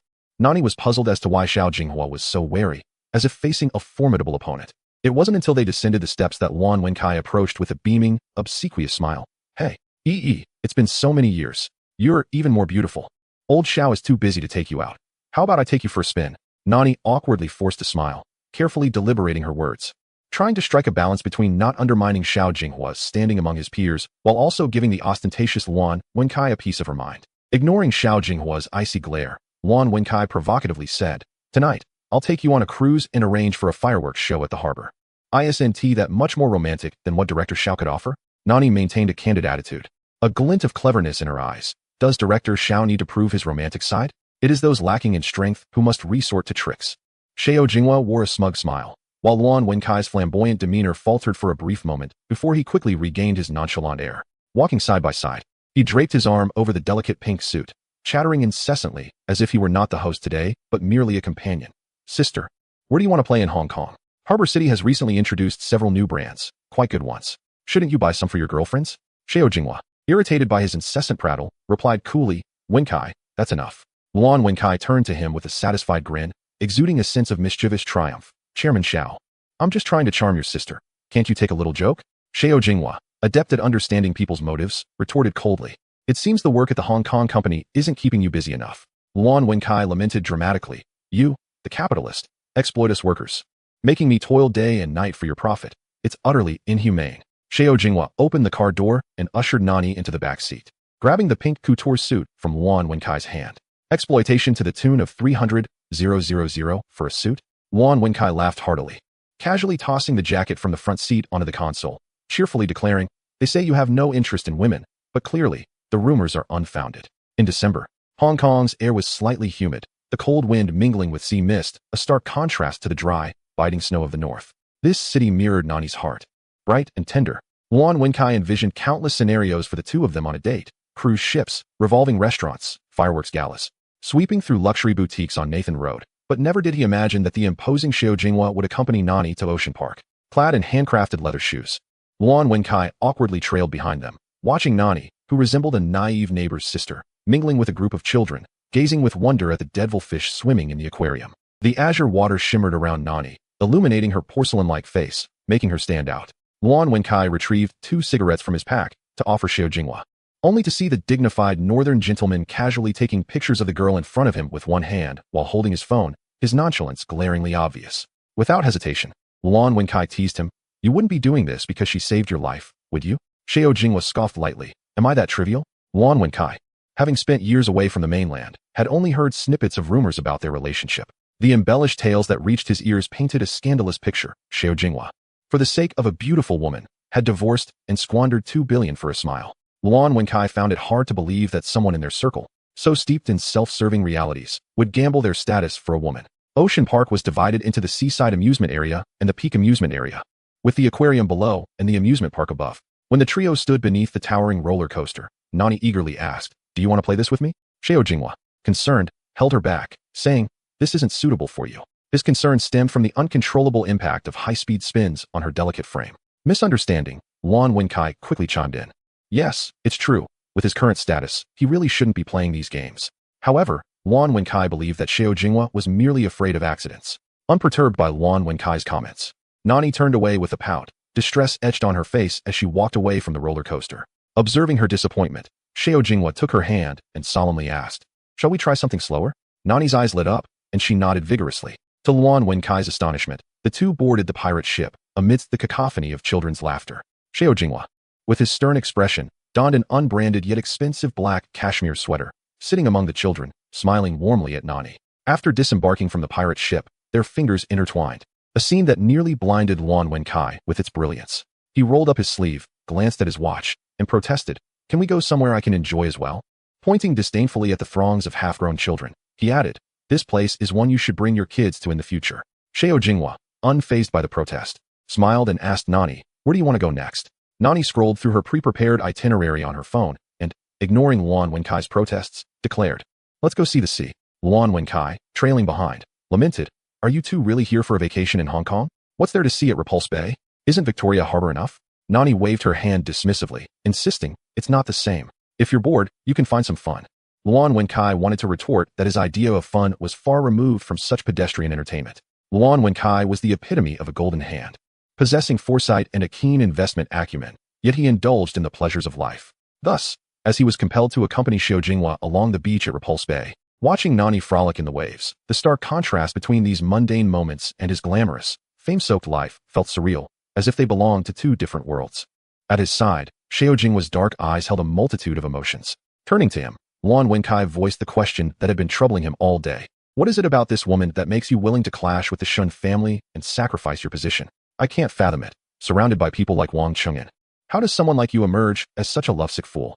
Xiao Jinghua smiled slightly, gazing into the distance where he saw her beckoning him, subtly acknowledging that he noticed her. "Some individuals are simply extraordinary." Luan Xinqing scoffed, "Extraordinary? No matter how beautiful or talented, she is still just a woman. Is love truly worth betting your future on?"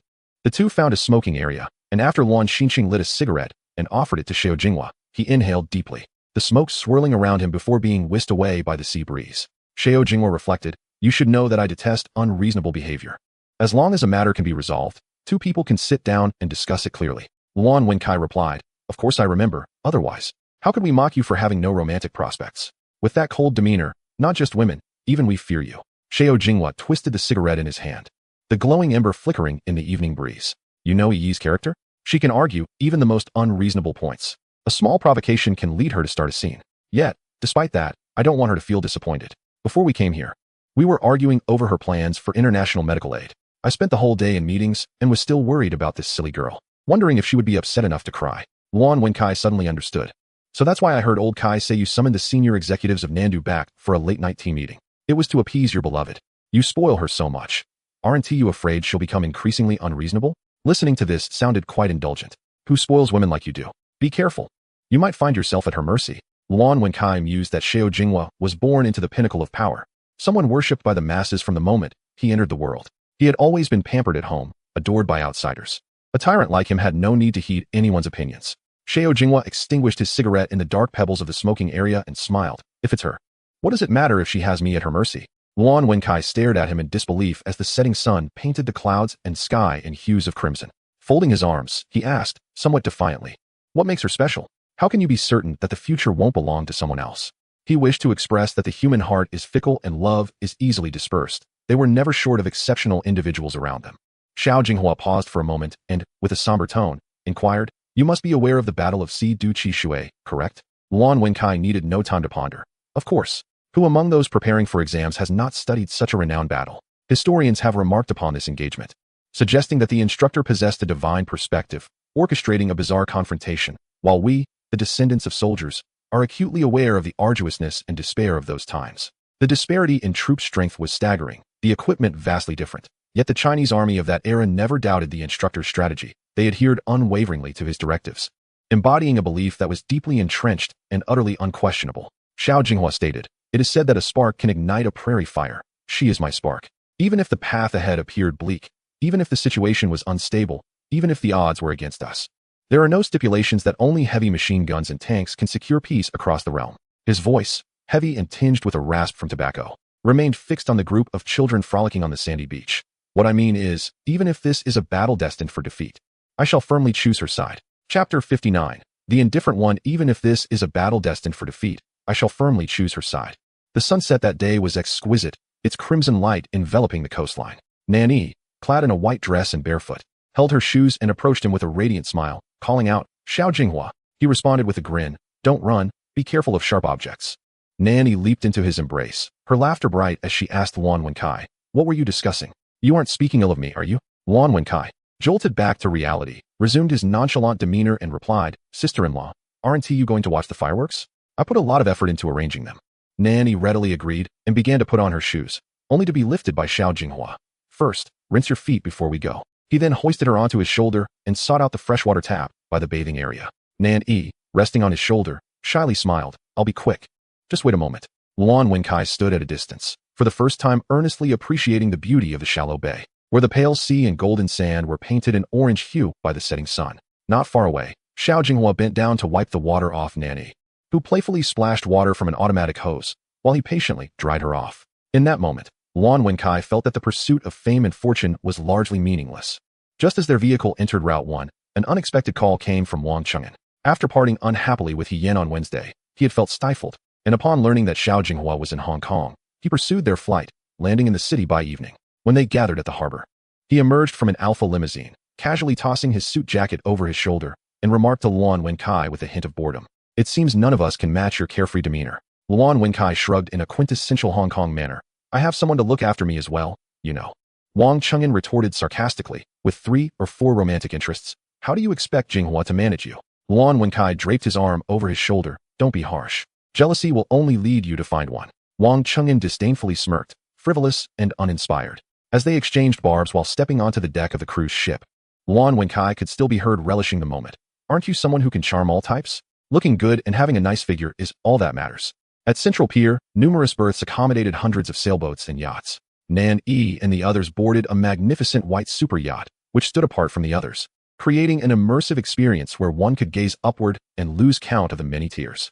That night aboard the yacht was no mere gathering of friends. In the entertainment hall on the second floor, luminaries from various fields donned elegant attire. It was rare for Xiao Jinghua to visit Hong Kong, and the affluent from the business world, eager to make his acquaintance, raised their glasses in frequent toasts.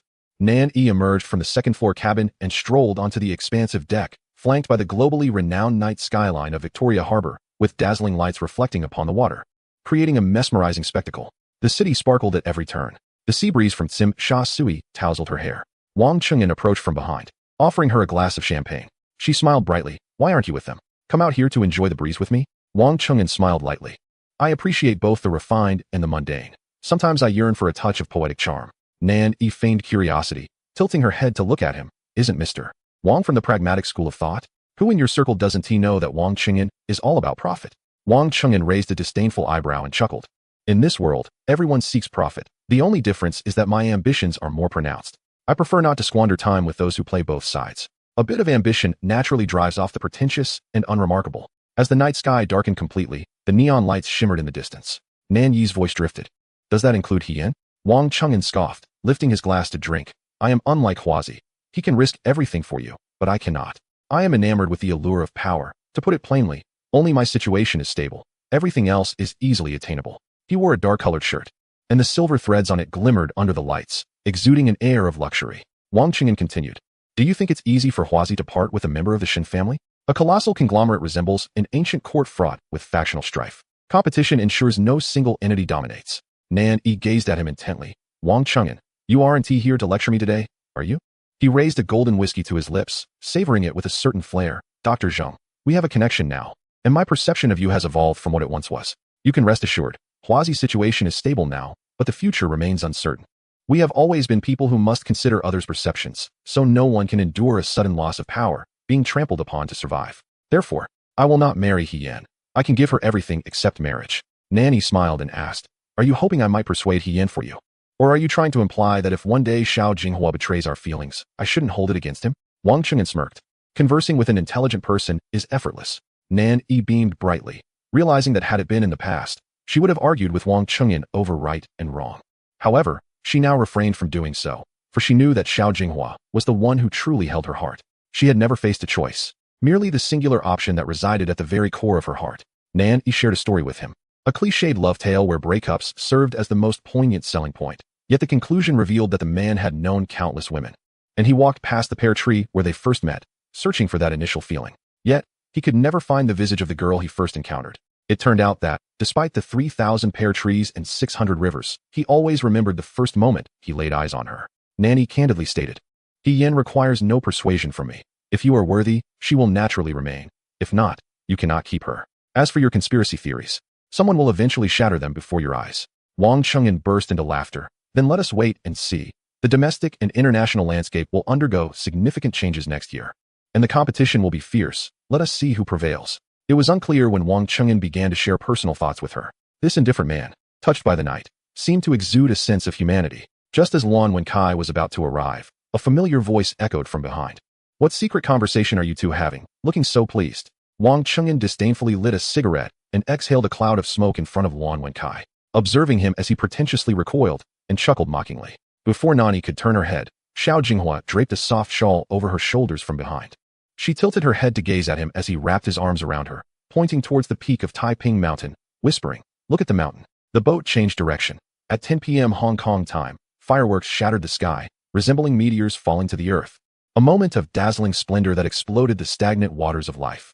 Guests surged onto the deck, couples nestled together, and regardless of the nature of their relationships after disembarking, they savored the ambiguity of this grand spectacle. As blue flames cascaded like phosphorescent rain, Xiao Jinghua's lips brushed against her ear, the scent of alcohol lingering. He half-sloshed murmured, do you truly wish to go? This utterance, light and airy, was drowned out by the thunderous crack of fireworks on the empty deck. Yet Nani caught the tremor of her lover's voice. She paused, casting a glance at him for a few seconds, wanting to confirm it was not the rambling of a drunken man. However, just as she turned her gaze back, Xiao Jinghua forcefully kissed her lips, and Nani felt the rich sweetness of whiskey on his mouth. She pressed her lips together, furtively glancing at the crowd beside her, fearing this moment would be witnessed by outsiders. Xiao Jinghua teased her, reveling in the intimacy, then sighed in resignation, conceding once more, give me a reason. If you convince me, I will let you go. Chapter 60, An Eternal Retreat. Give me a reason. If you convince me, I will let you go. In mid-December in Hong Kong, the air was damp and cool. As the fireworks display concluded, Xiao Jinghua, the esteemed guest, succinctly outlined the opportunities for business collaboration before leaving a crowd of dignitaries to Luan Wenkai. Luan Wenkai, with a sullen expression, complained, Chairman Xiao is so forgetful of loyalty. You care not for my well-being at all, and you won't rest until you've drained every last drop of my worth. Just when Luan Wenkai was utterly convinced that Wang Chengyan would stay to accompany him and not serve as a mere backdrop for the damned couple, He found that the three of them shared a similar indifference. Wang Chengyan smirked and replied, I am more interested in how Dr. Zhang will creatively insult me. In truth, Chengyan abhorred socializing. Privately mingling with friends was based on personal preference, and he genuinely was not keen on attending such gatherings. At that moment, the two lovey-dovey couples were engaged in a phone call inside the car, leaving him to stand outside, listlessly smoking while gazing at the large, bright advertisement screen. A fleeting thought of someone passing through his mind. Luan Wenkai observed his demeanor and clapped, laughing. Is it the feng shui of Beichuan that nurtures lovers? How is it that even a rogue like you has been steeped in romantic melancholy? Wang Chengyan, unrelenting, kicked Luan Wenkai in the rear. Luan Wenkai feigned grievance, exclaiming in mock pain, and did not forget to ridicule, getting angry enough to hit someone? I see you are going down the same path as Chairman Xiao. Wang Chengyan, with an air of disdain, held a cigarette and coolly said, old path or new path, my friend, I am free to choose. At 10:30 in the evening, Nani dialed Zhang's father's number, and the call connected after only 2 rings. On the speakerphone, Zhang's father's voice was warm and gentle. Is there an urgent matter at this hour? Nani and Xiao Jinghua were seated in the back of a nanny van. Xiao Jinghua reclined in his seat, seemingly intoxicated. Zhang's father chatted about the current drama he was watching and the recent quarrel between Zhang's mother and his aunt, placing him in a difficult position. After a while, Nani hesitantly asked, Dad, I wish to join the International Medical Assistance Team. The chatter on the other end of the line ceased. He was a very open-minded man, and due to Nani, the family had learned much about medicine. Zhang's father understood what MSF truly represented. The noise from the television in the background was turned off, and he asked, Does your boyfriend agree? Nani, taken aback by her father's knowledge of her relationship, stammered shyly, How did you know, Dad? Dear daughter, with that silly look on your face while using your phone, I am also a person with experience. Is this not obvious? Xiao Jinghua opened his eyes, smiling softly at her, and Nani murmured, He also wants to hear what you have to say. The old man's dry voice chuckled on the phone as he inquired, Have you set a date? Which country will you go to? Do you have enough money? They say international aid requires self-sufficiency. Don't go without funds. Nani pouted, her eyes suddenly welling with tears, while Xiao Jinghua gently stroked her hair, bringing her head to rest on his shoulder. Nani nestled against her lover and, with a slightly sore nose, asked, Why have you supported everything I do since childhood?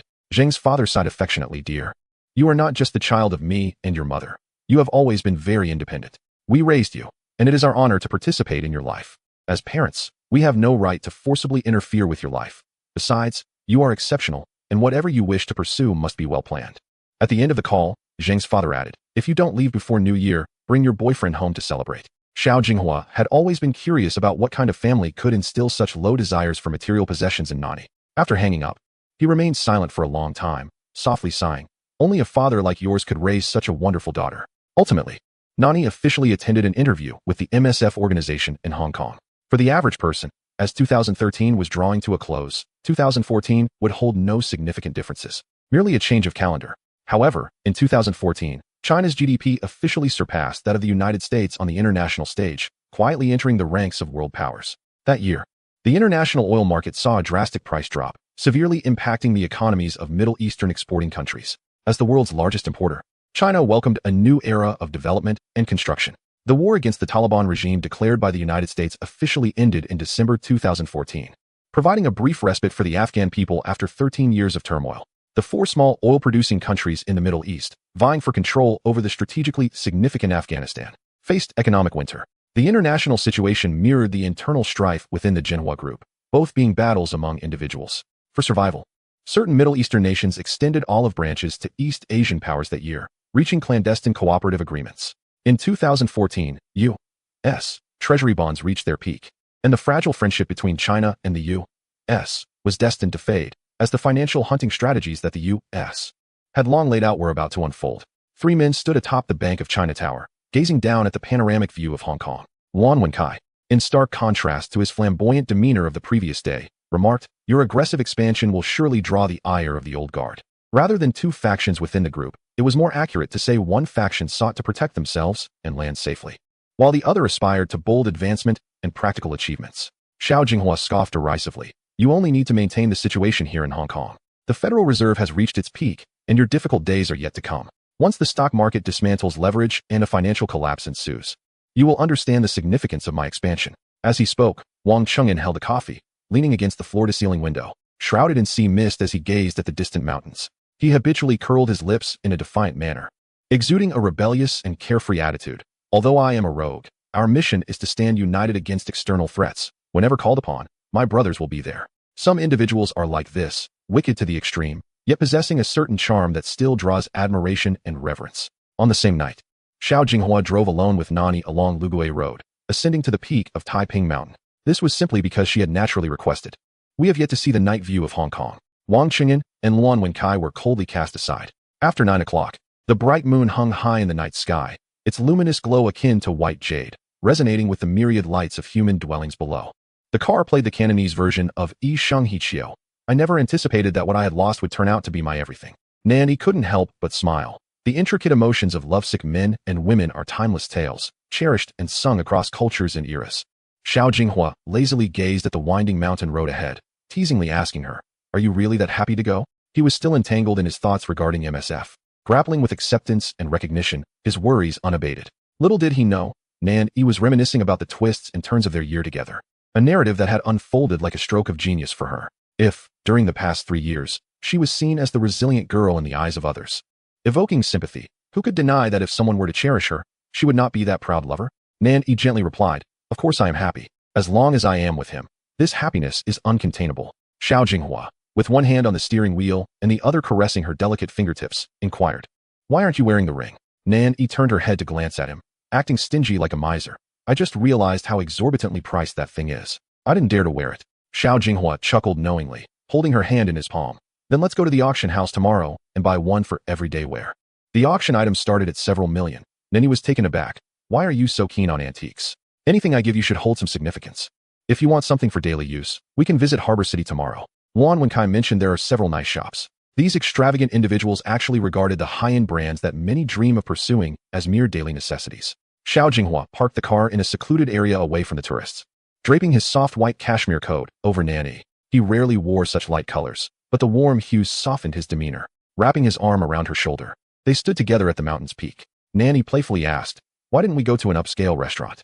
Xiao Jinghua replied, "You must have wanted to come to a place like this to enjoy the night view." It was not a lavish restaurant with meticulous service or displays of class disparity. Unlike the dazzling night views of Victoria Harbor, the stars and lights at the mountain's foot were shrouded in mist, resembling a blue hour captured by a camera. Finally, Nanny understood why Xiao Jinghua chose this spot to admire the night sky. She tucked her hands into the soft pockets of the coat, feeling the cool mountain air as she breathed in the mist. Xiao Jinghua held her shoulder, drawing her closer for warmth. Occasionally, young photographers would wander away from the crowd, seeking unique angles. Passing cars would whisper in awe, "That must be a rich person's car." Wealthy people come here for the night views. It seems we made the right choice. Be careful. If the car gets scratched, we can't afford it. On a distant hillside, someone strummed an old guitar, singing Qing Fei Da, a song that had been popular since 2002 with the craze of Meteor Garden. Children of the same age were still enamored with the melancholic beauty of Hua Zhe, while Nan-yi was busy preparing for university entrance exams at that time. The sound of a camera shutter caught Xiao Jinghua's attention, turning to see a handsome photographer awkwardly scratching his head. "I'm sorry, sir. Your wife is beautiful." I took a candid shot.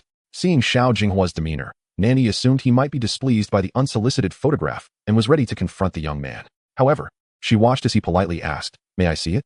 How can you send the photo to me?" The young man eagerly agreed, showering compliments on Nanny. His eyes filled with admiration. Xiao Jinghua listened quietly. Back then, wireless photo transmission wasn't widespread, but luckily, the young man was an avid photographer, fully equipped with gear in his backpack.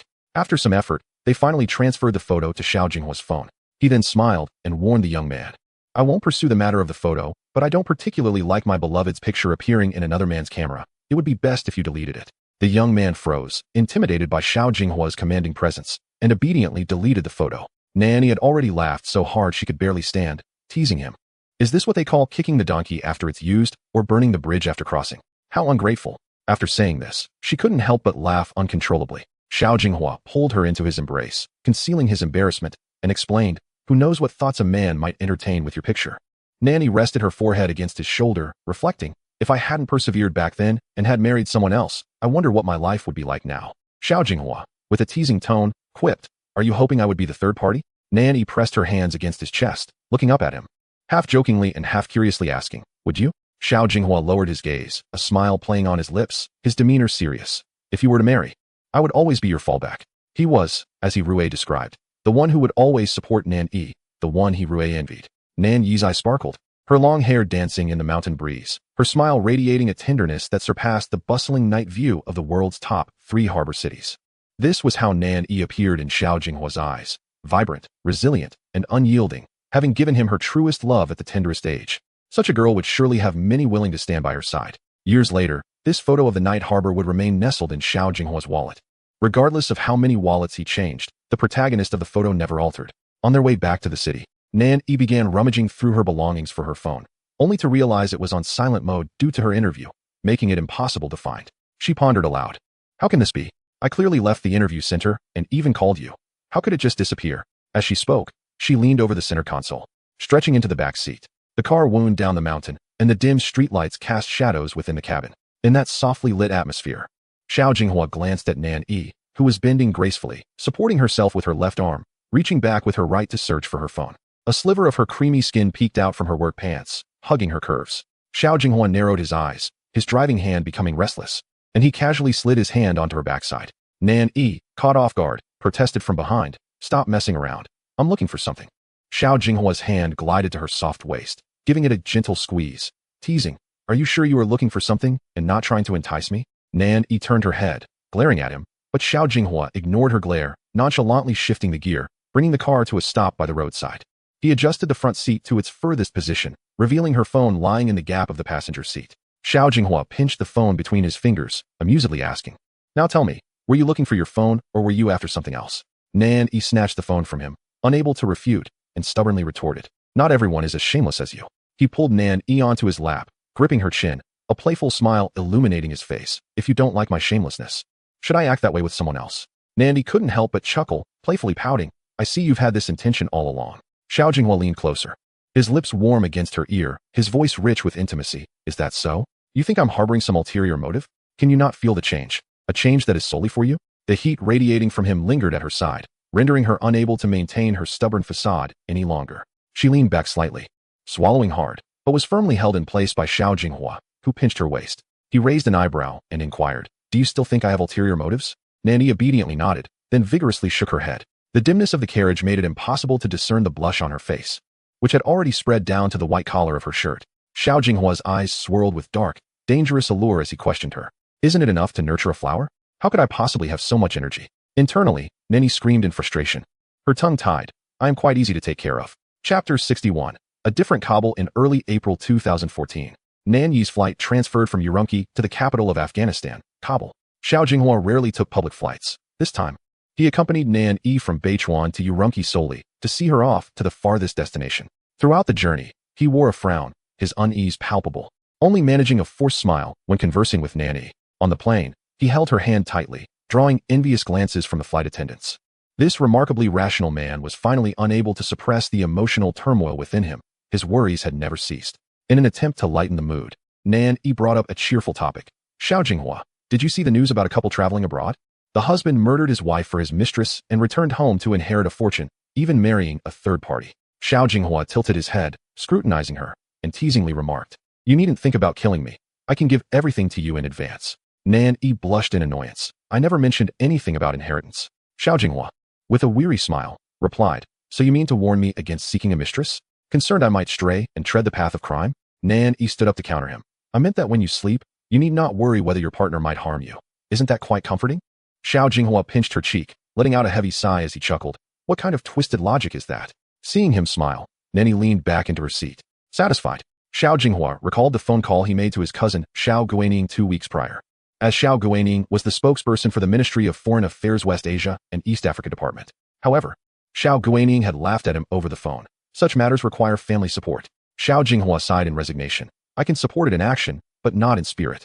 Xiao Guining laughed heartily. "Jinghua, the conflict over there is nearing its end. The Geneva Conventions clearly state the protection of medical and health services in war zones. What are you worried about? I will periodically visit several countries in the Middle East and keep an eye on things for you, rest assured." Despite Xiao Guining's confidence, it could not quell the apprehension within Xiao Jinghua. The Geneva Conventions? In the arena of life and death, there has always been only brutal combat. What of humanitarian spirit? In March, West Africa was ravaged by the Ebola virus, and in April, NATO troops remained in Afghanistan, with government forces never ceasing their fire. Domestically, it appeared to be a peaceful and prosperous era, while many countries abroad were merely patching up wounds, plagued by disasters and hunger. In the spacious airport hall of Urumqi, the boarding announcement echoed repeatedly as Xiao Jinghua held Nan Yi's hand, walking heavily towards the gate. Nan Yi gently shook his arm, coaxing softly, "At most 6 months. Or at least 100 days, and I will be back. You are so busy that a few months will pass in the blink of an eye." Xiao Jinghua remained silent, gripping her hand tightly. The collar of his black shirt had somehow been torn open in several places, his throat constricting as if something were lodged in his chest. The ground staff announced the itinerary in Uyghur, while outside the airport's glass windows, the sky was a brilliant blue. The flight attendants at the VIP gate kindly greeted the waiting passengers, yet Nan Yi's hand remained firmly in his grasp. She noticed the handsome man's brows furrowed in concern, and she gently placed her other hand on his brow, tenderly caressing it, saying, "Xiao Jinghua, my arm is fine. Shouldn't you be happy?" Indeed, this was a stroke of fortune amidst misfortune, although the terrifying scar would never fade. The rehabilitation had restored the functionality of Nan Yi's right shoulder and arm, finally relieving his anxious heart. However, this situation could never be equated with the current circumstances. Xiao Jinghua held her with one hand while clutching his passport with the other, filled with words he longed to express, yet rendered speechless. Observing his demeanor, the tall man, with a gaze full of restraint, tugged at her heartstrings, causing her nose to tingle as suppressed emotions welled in her eyes. She spoke in a muffled tone. "I miss you so much, afraid you will be lonely without me at home." Seeing her distressed expression sent a wave of tenderness through him, and he pulled her into a tight embrace, his voice hoarse. "You have no idea how worried I am. Keep your phone on over there. Contact me immediately about anything. Return early, and don't forget there are people at home who are thinking of you." Nan Yi recalled that morning when he had hurried back from Nandu just to ask her, "Are you still angry?" Since he had promised to join MSF. He had not contested this matter with her, instead burying all his emotions within himself. They bid farewell at Urumqi Airport, with Nan Yi repeatedly turning back to wave from the boarding corridor, tears welling in her eyes like threads of a spider's web, until she saw the tall man silently turn away, inadvertently wiping the corner of his eye. That man, who sat upon a throne without need for pity, had ultimately shed tears like a mortal. Nan Yi stood before the roaring boarding door, listening to the flight attendant's melodious welcome, feeling akin to a soldier marching to death. Her heart echoing the sentiments of Mr. Lin Jumin as he wept while writing a letter to my wife. The complexity of humanity lies in its simultaneous cowardice when facing reality and its capacity to sacrifice for the beauty found within that reality. Kabul is considered the best-equipped city in Afghanistan.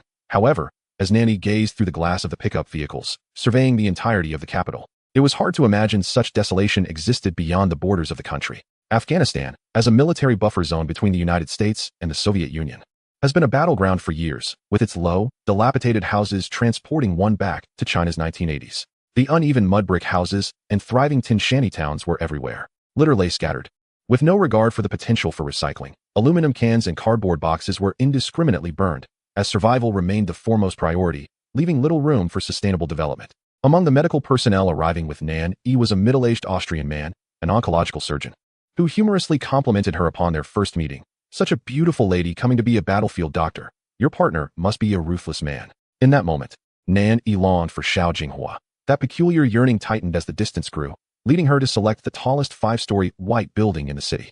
Half of this structure had been bombed into ruins, and she snapped a photo to send him, captioning it, "I have safely landed, but I miss you dearly." Kabul time was 1400 hours, while domestic time was 1730. With a 3.5-hour time difference and 300 kilometers separating them, the longing was maddening. Overlapping their lives in the office of Jinhua Group and amidst the perilous environment of Kabul. After that day, Nan Yi quickly immersed herself in work, hardly having time to indulge in melancholic thoughts. The only trauma hospital in Kabul, Kunduz, consisted of a single-story building with 60 beds, staffed by only 2 local doctors. The International Medical Aid Organization's personnel and non-medical volunteers totaled 32, making up the entire medical team. Yet, they faced the overwhelming influx of trauma patients daily. In this place, gunshot wounds, bomb injuries, and trauma from collisions have become commonplace. The more disheartening reality is that the capital's medical facilities are still at the level of the early 1990s in the country, with shortages of medication and personnel now a norm. 32 international aid workers from over 10 countries speak various languages. One rare afternoon, Nan Yi, munching on a naan, this staple food resembling Xinjiang's baked naan, messaged Xiao Jinghua, "I now understand the significance of Qin Shi Huang's unification of language. We have become a veritable aviary of birds." At that time, Xiao Jinghua's flight had just landed in Singapore, and negotiations with SPC were proceeding smoothly. At the airport's exit, he noticed a female ground staff in a white coat suddenly freeze. Her hurried steps halted at the VIP passage, standing still for quite some time. His accompanying secretary inquired, "Mr. Xiao, are you feeling unwell?" The fleeting moment of disappointment on Xiao Jinghua's face quickly reverted to his usual cold demeanor. "It's nothing. I mistook her for someone else." The secretary was puzzled, wondering whom the chairman had seen that he mistook for another. At that moment, Xiao Jinghua glimpsed the naan that Nan Yi had sent him. During a previous visit to the Middle East, he had the fortune of tasting the local specialty and was well aware of its unpalatable nature. Nan Yi had never complained about Kabul's environment over the phone. Whenever she had a moment, she would send him snapshots of her surroundings. Sometimes it was the hospital filled with patients, where the floors between beds were covered with clothing and people. Other times, it was the locals in tattered garments, their gazes vacant and numb. Occasionally, it was the ramshackle houses piled high on the hillside, yet she had never photographed her own dwelling. From those haphazard images, he understood that the conditions were undoubtedly harsh. She claimed 4 people shared a room, deeming it inappropriate to disclose others' privacy. Yet he knew that even the official personnel stationed at the embassy faced limited living conditions, let alone those reliant on social support. They had to allocate substantial funding toward patients and medications. The fragments of ruins, barely concealed, alongside the ever-present armed conflict, resonated like a plucked string, striking a nerve in Xiao Jinghua. He gazed at Singapore's opulent streets and towering buildings, maintaining a somber silence throughout the journey from the airport. Chapter 62. I take pride in you. In May, the southern region of Kabul was ambushed by armed forces opposing the Taliban regime. The distant sounds of gunfire gripped everyone's hearts. Danger loomed like a PMN landmine on the verge of detonation. The faces of everyone in the hospital were ashen, uncertain if the shells would turn towards them, as they awaited the cessation of bombardment and news of the unfortunate victims. The Kunduz hospital was merely 7 kilometers from the site of the incident. An Austrian named Brandt cursed vehemently, "These damned terrorist attacks. One can only imagine how many innocent lives are affected." Anna, a Portuguese professional nurse, hurried past with a sterilization tray, not even glancing back. "Stop complaining. As long as the bombs don't fall on us, our work continues." Leon, a German, assisted Nan Yi in treating the last patient, offering a gentlemanly inquiry. "Shall we have a drink tonight?" Nan Yi shot him a glance, lamenting how foreigners were always flirting, and replied helplessly, "Perhaps we will be sleepless tonight." Leon had arrived in Kunduz after Nan Yi and was still unaccustomed to the influx of casualties following armed assaults. Brandt continued to grumble, "I am an oncologist, and here I am, doing what has nothing to do with my specialty." There was only one examination room, and everyone was gathered in one place. If one had to summarize a single advantage, it was that Kabul never allowed one to feel lonely. Nan Yi crafted her treatment plans and coordinated placement issues with the medical staff, with no interns to assist. Treating patients was entirely her responsibility. A return to a primitive state that drove all the doctors mad. Brandt, who had entered Kunduz with Nan Yi, joked with her, "Isn't it wonderful that we can treat all ailments from head to toe?" Brandt was exasperated. "In your words, you truly are adaptable." Nan Yi shrugged, and as a few of them chatted lightly, a cacophony of voices erupted in the hospital's courtyard. Piercing wails and the roar of vehicles mingled with Dari spoken in English, shattering the hospital's tranquility as bloodied victims were carried in. Lacking stretchers, the injured were supported or lifted, while some were carried in makeshift bundles of torn fabric. 8 patients were assigned to Nan Yi, 3 in critical condition, 2 moderately severe, and the remaining 3 with contusions. Nan Yi swiftly assessed each patient's condition. One couple was severely injured, their legs crushed beneath the rubble, while another patient had been shot in the head but had not succumbed immediately, falling into a coma. Adhering to the emergency principle of saving lives first, she prepared to perform surgery on the gunshot victim. At that moment, the indifferent nurse Anna asked, "Are you certain this person can be saved?" While in her home country, Nan Yi would have had an 80 chance of success for a non-fatal brain injury with a prolonged period of consciousness. Here, no one dared to make such assertions. Anna rationally continued, "Today as propofol is insufficient for so many patients, there are still over 40 more waiting. You must decide whom to save. Propofol is a general anesthetic. Without anesthetics, performing a craniotomy would be a fantasy." Nan Yi furrowed her brow, looking skeptically at Anna as she pointed at the gunshot patient. "How can we know if we don't attempt to save him?" Anna, who had been stationed in Kabul for nearly half a year, replied with a sense of resignation. "There isn't even an operating room. You're still concerned about whether he can survive. You must choose whom you can save." Holding a tray of debridement supplies, Anna prepared to leave. Nan Yi grasped her once more. "I have 2 patients who need amputations. Without anesthetics, how can we proceed?" Anna shrugged helplessly. "I can only give you a small dose of lidocaine. You might try that. Perhaps their Allah will bless them." Nan Yi was taken aback. Lidocaine is a local anesthetic, and who could endure the agony of limb amputation while conscious? Watching Anna hastily depart, Nan Yi felt an overwhelming weight of life and death decisions thrust upon her. She had never anticipated that a doctor's duty to heal would one day involve such devilish choices of who lives and who dies, compelling her to betray the Hippocratic oath. After a moment's hesitation, she instinctively relinquished the gunshot patient, her heightened nerves disallowing any sense of despair. Nan Yi called out loudly for the medical staff to transfer the couple with lower limb injuries to the operating room for preoperative disinfection. Amidst the chaos, Brandt briefly diverted his attention to her. "Dr. Zhang, there is no space in the operating room. Even if there were, you know the conditions of our operating room. Good luck. May the Lord be with you." clenching her teeth and fists, surrounded by the sounds of suffering and foreign tongues, a chaotic symphony. She quickly turned back and seized Leon. "Assist me. We must carry them to the doctor's lounge." Leon looked at her incredulously. "What about the massive bleeding?" Nanny shouted as she walked. "Enough chatter. We'll deal with it after." If it is said that during her nearly 4 years at Xia, she encountered the most challenging patients, then in Kabul, she witnessed the most wretched lives from birth. Here, human rights are scarcely a topic of discussion.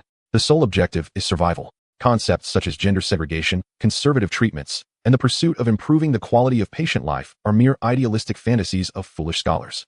The singular goal here remains to live. In a state of mild sedation, a patient undergoes the amputation of her lower limbs while fully conscious, devoid of a sterile environment. Without shadowless lamps, and with limited plasma availability, the woman's husband lies on the floor beneath the operating table, awaiting his turn. A silent witness to the entire surgical ordeal. At this moment, if Nani were not a physician, she too would harbor resentment toward the injustices of this world. However, her mind is solely focused on completing the surgery. As the procedure progresses into its earlier stages, the patient begins to thrash and scream.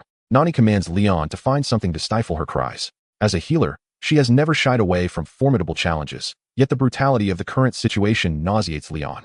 He pauses, setting down the surgical clamp, and grabs a piece of medical gauze to stuff into the patient's mouth. Nani scolds him sharply, lamenting the waste. "You truly squander resources. I'll need that for her husband later." Leon retorts, "Ms. Zhang, the woman has just lost both legs, and you're still hesitant to part with a roll of gauze." Nani dismisses him without looking up. "Why should I decide the allocation of medical resources for the next patient? And by the way, Leon, I am Mrs. Zhang." Leon, taken aback, remarks, "You look quite young. I had no idea you were married." Nani remains silent, having already accepted this reality within her heart. The patient's gaze becomes vacant, her groans deep and haunting, more tormenting than anything else. As they begin sawing through flesh, this brave Afghan woman loses consciousness completely. Beneath the makeshift operating table, her husband, tormented by pain, also succumbs to oblivion. There has never been a true Allah in this land. The suffering of the Afghan people manifests like a thorny bloom, enduring trials in a hellish existence. The recent armed assault has brought a multitude of casualties, ranging from light to severe. Following the gunfire, nighttime airdrops begin anew. The distant yet erratic sounds of explosions echo, embodying a palpable unease that clings to every face. With nowhere to hide, as Nani tears off her white coat and collapses into the lounge chair, it is 3 o'clock in the morning. For the first time, she borrows a cigarette from Leon, igniting it only to choke on the smoke. Leon snatches the cigarette from her hand, hands her a bottle of water, and gently advises, "If you can't smoke, don't try to imitate others." This German man carries the elegance of European nobility, yet wears the weariness of exhaustion upon his face. Nani forces a faint smile. "Leon, you should rest. There's no need to worry about me." Leon remains unconvinced, yet is ultimately compelled to leave by Nani's insistence.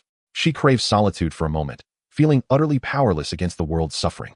Holding her phone, she notices 2 clocks, one displaying the domestic time at 6:30. The weight of her frustration becomes unbearable, prompting her to dial Xiao Jinghua's number. The phone emits a single beep before being answered, and Nani queries, "How did you pick up so quickly? Haven't you been sleeping?" Xiao Jinghua glances at the time on his phone, sits up, and reaches for the cigarette box on his bedside table. His voice carries the weariness of someone who cannot find rest, yet he teases her, "Calling me at this hour? Do you miss me?" Nani falls silent, feeling aggrieved as she confesses, "I miss you so much." In that moment, it seems that expressing this overwhelming longing a few more times might suffice. In the early morning, Xiao Jinghua's voice is hoarse but cannot conceal its tenderness. "What is troubling you? Share it with me." For the first time, Xiao Jinghua listens as Nani, her voice trembling with emotion, recounts the hardships of battlefield medicine, the choices between life and death, the conflicts of parties, yet the need for impartiality. After years in the medical field, Nani finds herself engulfed in self-doubt. The meaning of her medical studies has shifted from ascending academic heights to the chaotic role of a butcher. Through the intermittent phone signal, she whispers her feelings of helplessness. In their home, Xiao Jinghua gazes upon the city's prosperity shrouded in morning mist, the crystal ashtray filled with last night's cigarette butts. He takes a deep drag from his cigarette and solemnly states, I am proud of you." Chapter 63, One Side Heaven, One Side Hell. In June 2014, China's foreign exchange reserves reached their zenith. While the Federal Reserve's impending interest rate hike threatened to recreate the ironclad connections of Wall Street in the year 2000 within the domestic market, the Shanghai Composite Index rebounded from its lows, heralded by the public as an unprecedented bull market, unbeknownst to them as the prelude to a financial war. Wang Cheng'an settled in Nandu. This leisurely man who defied convention even sent messages twice to remind others of his efforts in convening morning project meetings. Yet this year, he diligently focused on the front line of projects. During daily morning meetings, he listlessly listened to the Group's financial strategies, observing with a cold gaze the greed saturating every individual's eyes, all professing their commitment to enterprise advancement while engaging in acts of capital plunder. He Yin could never reconcile Wang Qingyan with prominent entrepreneurs or financial magnates until one day she visited his office. Outside the ultra-modern conference room, through the pristine glass enclosure, she witnessed him, unusually, circling points on a K-line chart for his subordinates. She begrudgingly admitted that each of these individuals was not merely a hedonistic fool. In the realm of pleasure, they possessed the power to manipulate capital and dictate life and death. In the same month, international oil prices plummeted. Xiao Jinghua's foreign partnerships extended deep into Iran and Kuwait, establishing multifaceted strategic collaborations to ensure that no single nation could strangle their import channels. Thus, China officially embarked on a path toward military strength. That year, a formidable organization known as ISIS emerged, instilling fear in nations worldwide, reigniting the conflict in Kabul, which was already nearing its conclusion. In June, Kabul's climate resembled that of North Sichuan, but was far drier, with swirling sand filling the air. As Anna wheeled the patient Ayla into the examination room, she was covered with a white blanket, while several attending physicians were present. Anna seized Nani, who was preparing a diagnosis report. "Darling, this girl is entrusted to you." Nani, without glancing at her, tossed the responsibility to the others. "Who has time for this? I'm busy." However, Anna quickly intervened. "She can only be treated by you, as you are the only female doctor." Nani finally looked at the patient before her. Though she bore the typical Middle Eastern complexion, she possessed an attractive visage. Yet at this moment, her brow was fractured, and one eye socket was grotesquely swollen. Nani lifted the blanket, revealing multiple bruises on her body, and inquired, "Is this domestic violence?" Anna shook her head. Shrouded in gravity, she is likely a victim of sexual violence, with severe lacerations requiring surgery. Nani had nothing further to say and arranged for the patient to be taken to the operating room. Ayla was very young, likely just beginning university back home. But her body mirrored the city, full of wounds. As Nani examined her, it felt as though she could see through the injuries to a horrifying violation. Post-surgery, Ayla was assigned a relatively secluded bed in the hospital. During the routine rounds the following day, Ayla grasped Nani's arm with gratitude, her demeanor timid before slowly releasing her grip. In a soft voice, she uttered her thanks. Having lived in this place for so long, Nani had learned a few simple phrases in Dari. "Do not worry. Take some time to recuperate, and you will be as beautiful as before." Ayla lowered her gaze, pressed her lips together, and quietly replied, "Yes, we have become accustomed to it." Nani gazed at Ayla for a prolonged moment, confirming the matter she was referring to, until Ayla raised her head again. "This is not the first time. The women beside us who possess beauty may have gone through similar experiences. Thus it is imperative to cover our faces." Nani took a deep breath, realizing that these chilling realities were far more distressing than the narratives portrayed in films. She hesitantly inquired, "Do you have any protective measures?" She wished to ask if the elders at home could safeguard them or if they could simply refrain from venturing outside. However, Ayla's response shattered her preconceived notions. "We all carry contraceptive X, but not everyone is willing to use it. Ultimately, we must go out to earn a living. With many younger siblings at home, it is exceedingly difficult for the family to survive without income." Nani recalled reading The Kite Runner before her departure, which depicted the dreams of California juxtaposed with the nightmares of Kabul. War is akin to a tempest. The capacity for risk among the affluent and the impoverished is starkly disparate. The impoverished, like Ayla, endure ravages in the tumultuous depths of society. Nani contemplated how, in her own country, she could teach her to resist, to encourage her to be self-reliant. Yet in such a purgatory, even sunlight could scarcely penetrate. Nani asked her, "Is there anything else I can do for you?" Ayla's eyes glistened with unshed tears as she timidly asked, "Madam, do you have any money? I have not earned anything for a few days, and my family will be quite anxious." Nani began to understand the coldness of Anna, feeling as though her heart was a glass of carbonated water infused with bitterness. She emptied her wallet of all its coins into Ayla's hands. But Ayla sorted out the dollars, returning them to her with deeper red-rimmed eyes, saying resentfully, "We do not accept American money. This conspiracy-laden war involving the major powers of England, America, and Russia has robbed countless families of hope. They indeed have the right to harbor resentment. Yet their anger remains fragile. In their homeland, many lament their birth into less fortunate circumstances, while the women of this country are fundamentally regarded as inferior. Their beauty is concealed beneath cloaks, relegated to the status of their husbands' possessions, mere playthings for men who, despite emerging from women's skirts, fail to bestow the respect women deserve." Since arriving at Kundu's hospital, Nani seldom ventured outside, having been repeatedly advised by Xiao Jinghua not to go out alone or venture beyond the city limits. Yet this time, she sought out 2 former Talibans, armed and driving, to escort Ayla home. Ayla's residence was situated on a hill, relying primarily on solar energy for electricity, with no running water, necessitating her family to trek long distances to fetch water.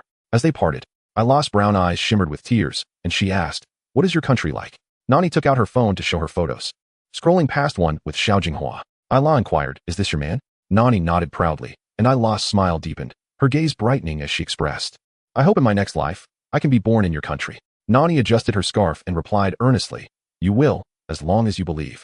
This life could also hold that possibility. She wished fervently for this young woman to escape the Middle East and witness that the world possesses other hues.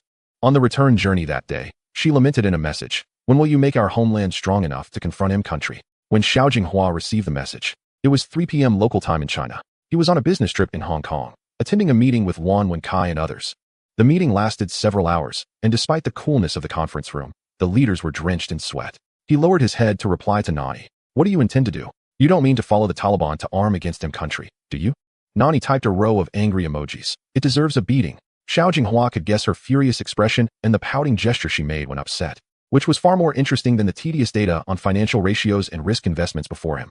He instinctively smiled, grateful for such a spirited young woman. MSF is a neutral organization. We do not discuss political stances, so why are you deviating? Nani sent a series of sighing emojis in response. I want to eliminate it on behalf of the Earth. She then inexplicably found a gif of a Sailor Moon. And Xiao Jinghua could not help but stifle laughter during the meeting. His subordinates speculated about the chairman's preferences. Chapter 64. A Hopeless Nation in late July. Several Islamic militants carried out indiscriminate shootings in a bustling urban area. Various forms of gun battles erupted under hollow pretexts, as innocent civilians were caught in the crossfire.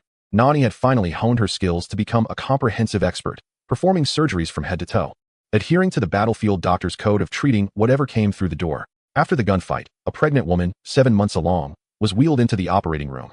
A gunshot wound to her abdomen, having shattered her insides. The potency of the bullets from this machine gun was entirely different from the one she had endured years ago. Nan-yi and La-ong still clung to a sliver of hope as they performed a cesarean section, but the bullet had already claimed the life of the unborn child, whose brain had been pierced. Nani could no longer recall how many patients had died under her care in these past 4 months. She had faced more death than ever before. As night fell, the surroundings of Kunduz Hospital were enveloped by towering mountains, where dim lights flickered in the humble homes on the slopes, resembling stars against the vast sky, echoing through the ranges. This nation, blessed with golden mountains, had become a graveyard for imperialism. Nani suppressed the lump in her throat while leaning against the hospital railing, gazing at the moon with resentment. La-ong turned his wrist, producing a few red roses from behind him. In the sweltering heat, the petals curled at the edges. He said, do not be sad. Death is perhaps a fortune for Afghan women. Nani smirked sarcastically. The definition of luck seems to vary greatly depending on the location. La-ong, seeing that she did not take the flowers, persistently extended them towards her. These were sold by a little girl outside the hospital. Accept them as a way of helping her. Nani sighed, aware of the many young beggars lining the streets. She accepted the flowers, gently touching the wilted petals, emphasizing, roses symbolize love. It is truly inappropriate for you to give them to me. In the future, it would be best not to buy them. A bouquet cannot resolve their fundamental issues. La-ong chuckled dismissively. Can I not appreciate independent women without it being misconstrued as romantic interest? Nani scoffed by saying that. You make me seem narrow-minded. She then straightened her posture and invited, let us find something to eat. Otherwise, we shall go hungry again tonight. La-ong, as if performing a magic trick, produced a thermos from behind him and proudly declared, I anticipated that you would not eat on time, so while buying flowers, I also got you lamb pilaf. Nani burst into laughter at the German's blend of romance with practicality. La-ong held his head high, somewhat pleased with himself. Consider this my noble respect as a humanitarian aid worker for your husband, who entrusts such a beautiful partner to the world. The moon hung high, yellow and warm, timeless and eternal, echoing through the ages. In early August, 2 fanatical terrorist organizations clashed in Kabul, with ISIS and the Taliban unleashing terror upon this shattered city. Nani truly realized that the most terrifying aspect was not the imperialist ambitions, but rather the madness of humanity itself. It was an evening when Nani was conversing with Xiao Jinghua over the phone, the sound of explosions resonating not far away, clearly audible through the international call. Xiao Jinghua, seated in the office of Jinhua, crushed the cigarette in his hand into shreds. This sound seems far too close. Where are you? Are you safe? Nani chuckled on the line, accustomed to it. With that sound, it should still be quite a distance away. Did you not grow up in the military? Are you still afraid of these things? Xiao Jinghua loosened his tie, leaning back in his executive chair, resigned to her teasing. I am not afraid. I am worried about you, you little ingrate. Nani perched on her swivel chair, resting her elbows on the back, burying her face in her arms, listening to the distant sounds. The scenery before her began to blur, an overwhelming longing filling her eyes. Feeling a bit wronged, she called softly, Xiao Jinghua. Xiao Jinghua straightened up, responding solemnly. I am here. Nani raised her head, catching sight of the distant smoke and flames outside the window. In a hushed voice, she naively inquired, "How could you have fallen in love with me? I was so young back then, and my temper was terrible." Xiao Jinghua chuckled affectionately over the phone. "You even realize you're unreasonable." Nani playfully retorted, "Humph." Xiao Jinghua, facing the floor-to-ceiling glass, gazed at the dark, brooding sky, the heavy clouds enveloping the city's shimmering lights. He flicked his lighter, his gaze intense, reflecting the orange flame, and gently said, "Do you want to know? If you do, I will tell you when you return." That day, the evening glow painted the cobble skyline red, while the flames of war stained the entire city. Separated by over 3,000 kilometers and a border, Nani's affections were etched onto the gleaming MSF International Trophy, her fervor rivaling the chaos of war. Lanin Sugua grew within her, solely to convey a love message across 800 miles. Amidst the tumult of war and after enduring countless hardships, her voice was both resolute and tender. "Xiao Jinghua, I love you." Xiao Jinghua couldn't help but smile, his eyes reflecting a brilliant light, wanting to express that he loved her just as deeply. Yet, that declaration of love was abruptly silenced by the deafening explosion, shattering the moment and bringing Xiao Jinghua crashing back to reality. By the time he grasped what had transpired, the call had already ended, and dialing back proved futile. The golden lighter clattered to the ground as Xiao Jinghua briefly faltered before swiftly dialing the internal line. Yang Kai followed closely behind, urging him as they hurried, "Contact the embassy. There has been a terrorist attack in Kabul. The communication lines have been destroyed, and the actual situation remains to be verified. However, the staff in Afghanistan report that the explosions have ceased, and there will be no further casualties." Xiao Jinghua's face turned ashen, his lips pale, blood seemingly retreating into his chest. "Arrange for flights. We must head to the airport immediately." Yang Kai hesitated. "If you leave the country like this, you will face disciplinary action upon your return." "Let them discipline me. But with the impending storm, flights may be impossible, especially since it is a war zone where the American air traffic control prohibits private planes from entering Afghan airspace." Xiao Jinghua cast a cold glance back at him, causing Yang Kai to fall silent. "Make a call. Have Huaming return to the group to take charge. I would rather perish in Kabul today." Chapter 65. I am here. The Kunduz Hospital, as an international aid facility, is rarely targeted, yet this near-apocalyptic airstrike has left much of the hospital in ruins. Smoke mingled with the scent of gunpowder and charred flesh filled the air, and Nani's ears buzzed until the ringing subsided. Covered in blood, Leon stumbled into the room. "We must leave. It's an airstrike by the M Army." Nani shook her phone, realizing there was no signal. Leon had a severe open wound on one arm, and Nani grasped his other arm. "Don't go. It's more dangerous outside. The explosions have ceased. Let me tend to your wound first." Nani rummaged through the refrigerator, but found no morphine in the doctor's safe room. She smiled wryly. "You'll just have to endure. I will treat you as best I can, though it may hurt." Nani handed him a towel, and Leon grinned. "Just do it. I can handle it." As Nani disinfected and cleaned his wound, she attempted to distract him with conversation. "How is the hospital faring?" Leon fell silent for a moment before darkly replying. "Brant is likely gone." Nani's hands froze mid-motion, her voice faltering. "What about the others?" Leon's voice trembled slightly. "I don't know. Perhaps about 10 people have perished." Tears brimmed in Nani's eyes, her silence a more profound testament to despair than any cry could convey. After a moment, she forced a smile. "Let us take 3 minutes of silence for them." Leon gritted his teeth. "Will you come back?" Nani sutured his most severe wound, meeting Leon's gaze, her eyes deep and resolute. "Once the bombing completely stops, I will go out to rescue people. You must contact the embassy. External injuries cannot be delayed. You must return for treatment." Leon seized Nani as she prepared to rise, his gaze intense as he casually donned a coat from the safe room. "This injury is nothing. I will accompany you." Nani beamed, like a rose amidst the battlefield. "Leon, I may have underestimated you." The plane took off from Beichuan, accelerating through the storm to break through the clouds, the turbulent air causing the aircraft to jolt violently. A satellite phone call came through, the voice on the other end chastising. "Xiao Jinghua, if it were not for the trust of the leaders, you would be fleeing with your official position right now." Xiao Jinghua ignored the reprimand, cutting straight to the point. "What is the current situation on the ground?" The person on the other end, a figure of considerable stature both domestically and internationally, paused before responding. "The hospital has been destroyed by more than half. The casualty figures are yet to be confirmed. The local government has initiated rescue efforts, and our embassy has dispatched an emergency rescue team. It is expected that the international rescue forces stationed in Afghanistan will arrive first. You must remain hopeful, as long as it's not the final moment. There is still hope." Xiao Jinghua clenched the phone tightly, his body trembling with anxiety. For the first time in his life, he made a request of the organization. "Could you please have the embassy send someone to look for a specific person?" The voice on the other end interrupted decisively. "The embassy represents the domestic goodwill. How could they possibly misuse resources for personal matters?" Xiao Jinghua struggled to contain himself, his quivering voice betraying his emotions. "She is an international doctor who has saved many lives. What's wrong with the country trying to find her?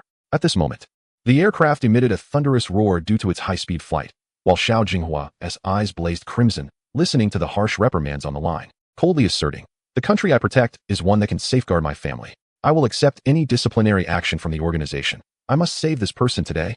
At 9:30 p.m., Kabul's sky wept, extinguishing the bonfires of purgatory. Nani and Leon, along with all surviving medical personnel, rummaged through the ruins for survivors, yet found only devastation. Most patients in the inpatient department perished. They retrieved Ana, a Portuguese woman, barely clinging to life from near the operating room. Her deep and beautiful eyes gradually dimmed, and she pulled a photograph from her bloodstained pocket, handing it to Nani with an angelic smile. "Tell my husband that I still love him in heaven." The rain seemed to sense the tragedy, pouring down more fiercely. A torrential downpour that intensified with each moment, swirling like white smoke in the beams of the fire truck's lights. Tears that Nani held back mingled with the rain, cascading down her cheeks. Medical staff pulled her away from the crumbling debris to prevent further collapse, and as she glanced back, she saw the beautiful woman she had worked alongside for over 4 months, wilting like the rose Leon had handed her, now fading away on this desolate ground. The plane landed forcibly under repeated warnings from the ground forces as the Taliban's ground troops gathered, and the Afghan ambassador arrived with emergency forces to provide support. Xiao Jinghua endured the most humiliating experience of a soldier's dignity, being searched by foreign personnel. The ambassador attempted to intervene, but Xiao Jinghua insisted, "Let them search. I just want to be swift." He was aware that the Director General would reproach him for his inefficiency. With a bitter smile, he asked, "Do you have a vehicle? Lend me one. You are unfamiliar with the roads here. I will assign a driver for you." Yet, Xiao Jinghua, with a heart clenched in anxiety, inquired, "How is Kendui Yuan?" The ambassador's expression turned grave. "Not good at all." Xiao Jinghua felt his heart race uncontrollably. He forcefully pulled the driver out of the car, commanding, "You direct, I will drive." The military vehicle sped across the airport tarmac like a shooting star, leaving only the thunderous roar echoing in the vast square. Nani, along with several international rescue workers, collaborated with emergency teams to save the last remaining victims. As darkness fell and the rain poured unrelentingly, soaking their clothes and blurring their vision, the cries of survivors mingled with the wailing sirens of local military forces and the buzzing of ambulances, creating a cacophony amidst the downpour. Despite the chaos, Nani seemed to hear someone calling her name in Chinese from the crowd. She abruptly looked up and, through the barricade of debris, saw Xiao Jinghua, blocked by armed local soldiers. The rain fell heavily, and he stood there, rendering everything else around him insignificant. As if the world had faded from Nani's sight, all noise dissipating into silence. She could only hear Xiao Jinghua, from the military vehicle of the embassy, repeatedly calling her name through a loudspeaker. "Jing Nani, where are you? Can you hear me?" He stood in the rain, disregarding himself, his eyes, which always gazed at her with deep affection, now filled with despair and his voice hoarse and frantic. Nani, recovering from her shock, rushed towards him without a second thought. The rain fell heavily that day. She wore a medical raincoat, while Xiao Jinghua was drenched, his clothes clinging to his skin, devoid of the usual calm composure. An accompanying officer hurriedly found an umbrella and held it over him. Nani, her voice hoarse from shouting, called out, "Xiao Jinghua, I am here." She struggled through the crowd, jumping to wave at him. At the sound of her voice, Xiao Jinghua suddenly turned, fixated on her, and pushed aside the umbrella held by the officer. In this foreign land, amidst the flames of war, they met again, suspended between life and death. Their gazes entwined with profound emotion, moving even the war correspondents present. Xiao Jinghua strode towards her, and Nani ran into his embrace. He instinctively stepped back half a pace, wrapping her tightly in his arms, as she choked out, "I am here. I have always been here." Chapter 66. Because of you. I believe in rebirth. I am here. Xiao Jinghua's voice trembled, barely able to form a complete sentence. We are going home." The officer holding the umbrella, caught in a dilemma, extended his arm to reposition the umbrella over Xiao Jinghua's head. Nani, in shock from their reunion, looked up repeatedly to confirm that Xiao Jinghua was real, noticing he was completely soaked and suddenly realizing she needed to check if he was injured. Xiao Jinghua reassured her, "I am fine." Having spent considerable time in Kabul amidst political turmoil, Nani feared for his safety upon his arrival. Her heart filled with dread as she scolded him in a flurry. "How could you come? How did your plane get clearance to land in a war zone?" Xiao Jinghua reached to tuck away her disheveled hair, his hand shaking uncontrollably. "I couldn't care less." The fear in his eyes overflowed, the delicate lines around them deepening after just a few months apart. He lowered his head, leaning closer to Nani's face, noticing her furrowed brow and rabbit-like red eyes.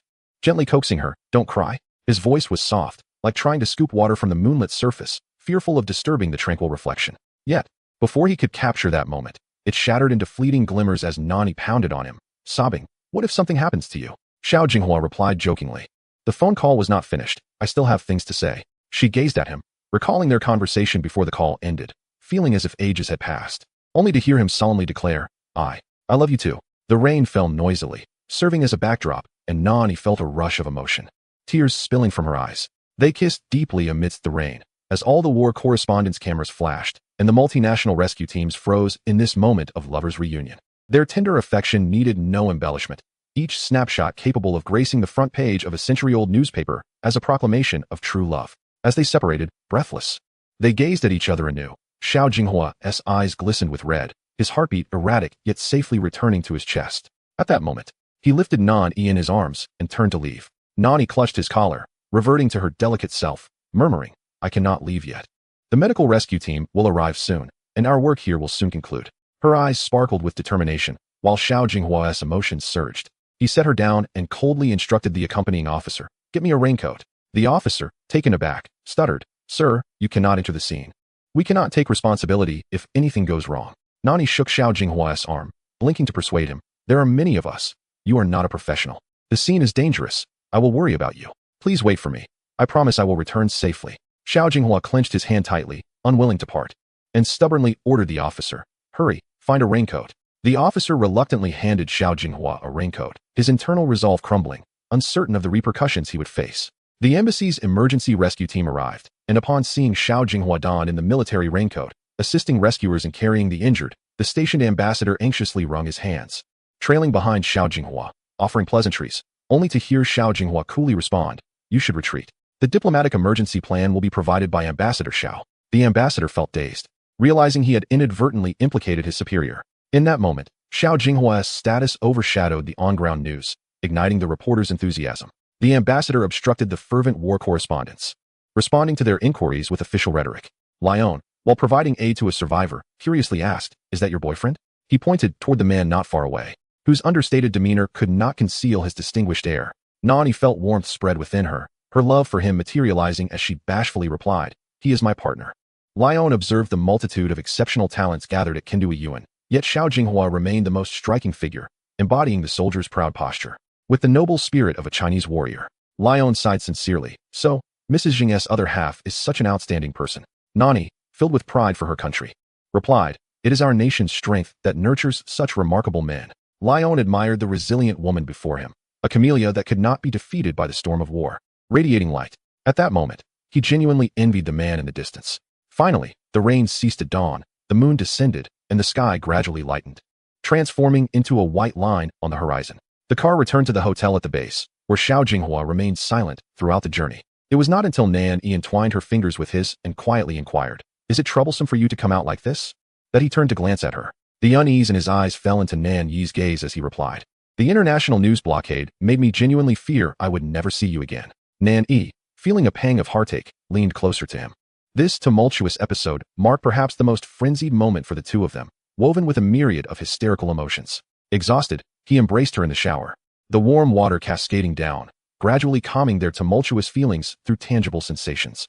Xiao Jinghua, in silence, held the soft figure in his arms, whispering, on the way here, I pondered what I would do if something unfortunate were to happen.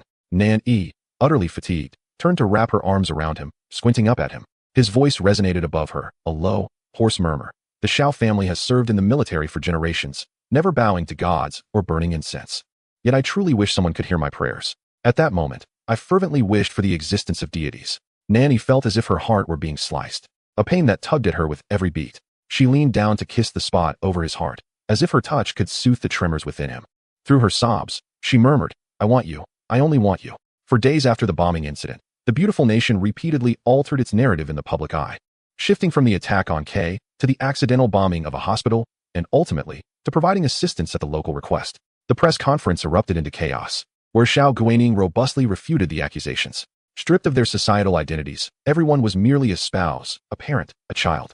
The construction of our nation must never lack the warmth and affection inherent in family. No one anticipated that this international news story would culminate in a reunion reminiscent of a scene from Gone with the Wind, eclipsing the international conflicts and grievances. With trending topics flooding the top of social media, the protagonists captured in photos, kissing in the rain at night, became objects of admiration for women across half the globe. Videos of the lovers rushing towards one another replayed incessantly on screens, while countless comments surged on social platforms. The feeble negativity was drowned out by the chorus of public support.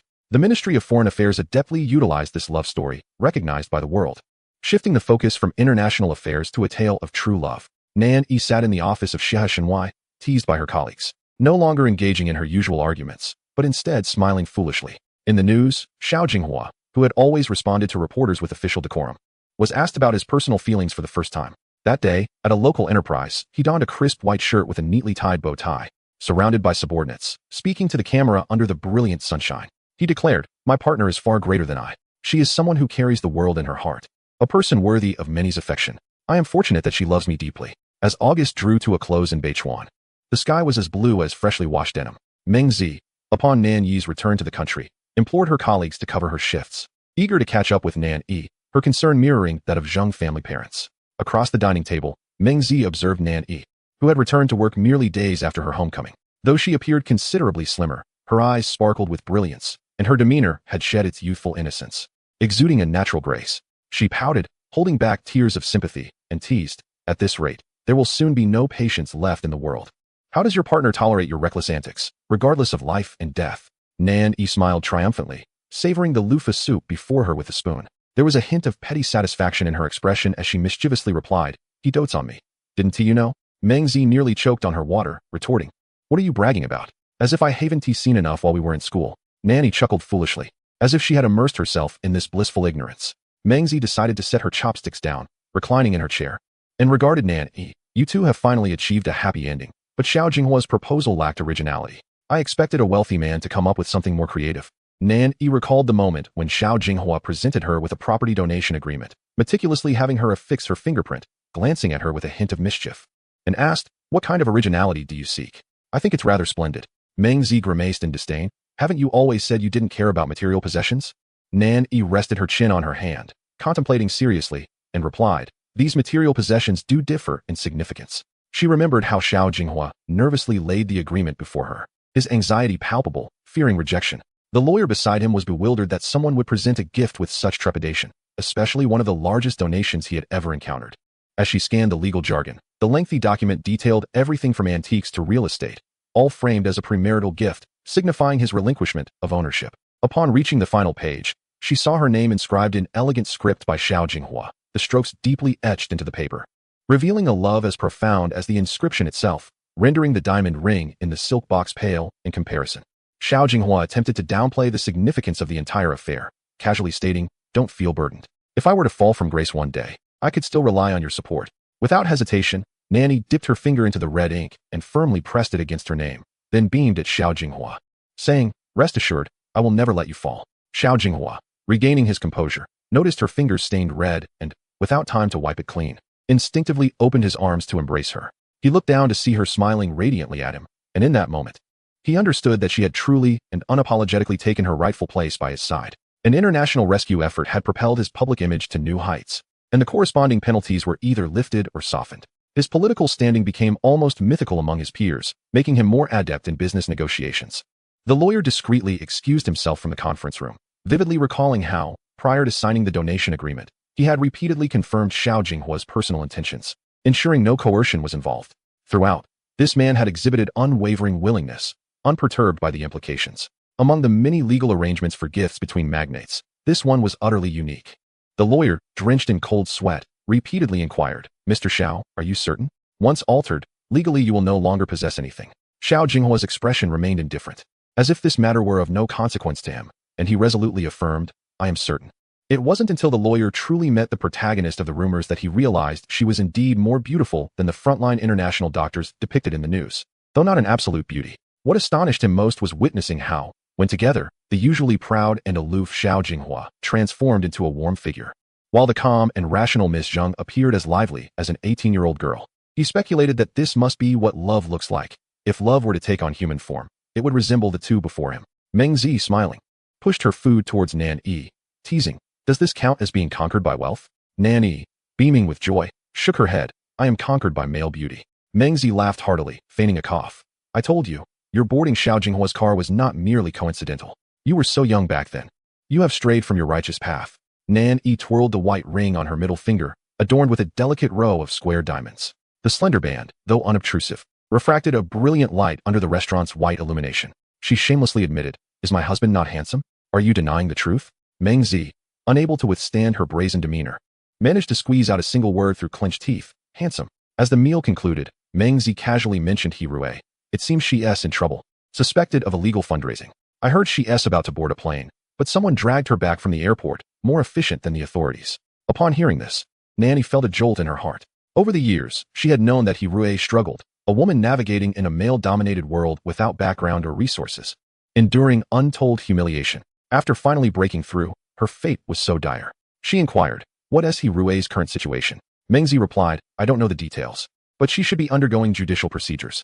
A group of debt collectors has already targeted her parents. This matter lingered in Nan Yi's mind until a few days later when Wang Chengyan returned from Nandu, and several families gathered together. During dinner, Nan Yi broached the subject of He Rui, hoping Xiao Jinghua could find a lawyer to investigate further. Wang Chengyan casually pulled a guarantee contract from his bag and tossed it onto the revolving table, sliding it in front of Nan Yi. A familiar light-hearted smirk on his lips. Dr. Zheng, this is your signature? I assent it? Xiao Jinghua picked up the contract, scrutinizing it closely. Nanny leaned closer, recalling the moment she was recuperating at home when He Rui had asked her to sign a document regarding a medical project. It dawned on her that this contract, masked as a gift, was actually a loan guarantee worth 20 million. Wang Chengyan, cigarette in mouth and head tilted, lit it. The smoke swirling around him as he scoffed. The financial company your classmate borrowed from visits my firm daily, eager to discuss collaborations. One day, they brought this contract to me, and I withheld it. This money was lent to your classmate by me as a third party. She was already under my supervision. And when she attempted to flee, my people apprehended her at the airport before she could board. All her assets are frozen, and legally, the first payment must be settled with me, not a cent less. A mixture of emotions swirled within Nan Yi, yet she forced a smile and chuckled awkwardly at Chengyan. Unperturbed, he jested, Dr. Zhang, I know this amount seems trivial to you now, but could we clarify things before signing contracts in the future? Nanny felt flustered, at a loss for words for the first time in her long-standing confrontations with Wang Chengyan. Xiao Jinghua, however, displayed no visible emotions, harboring no resentment.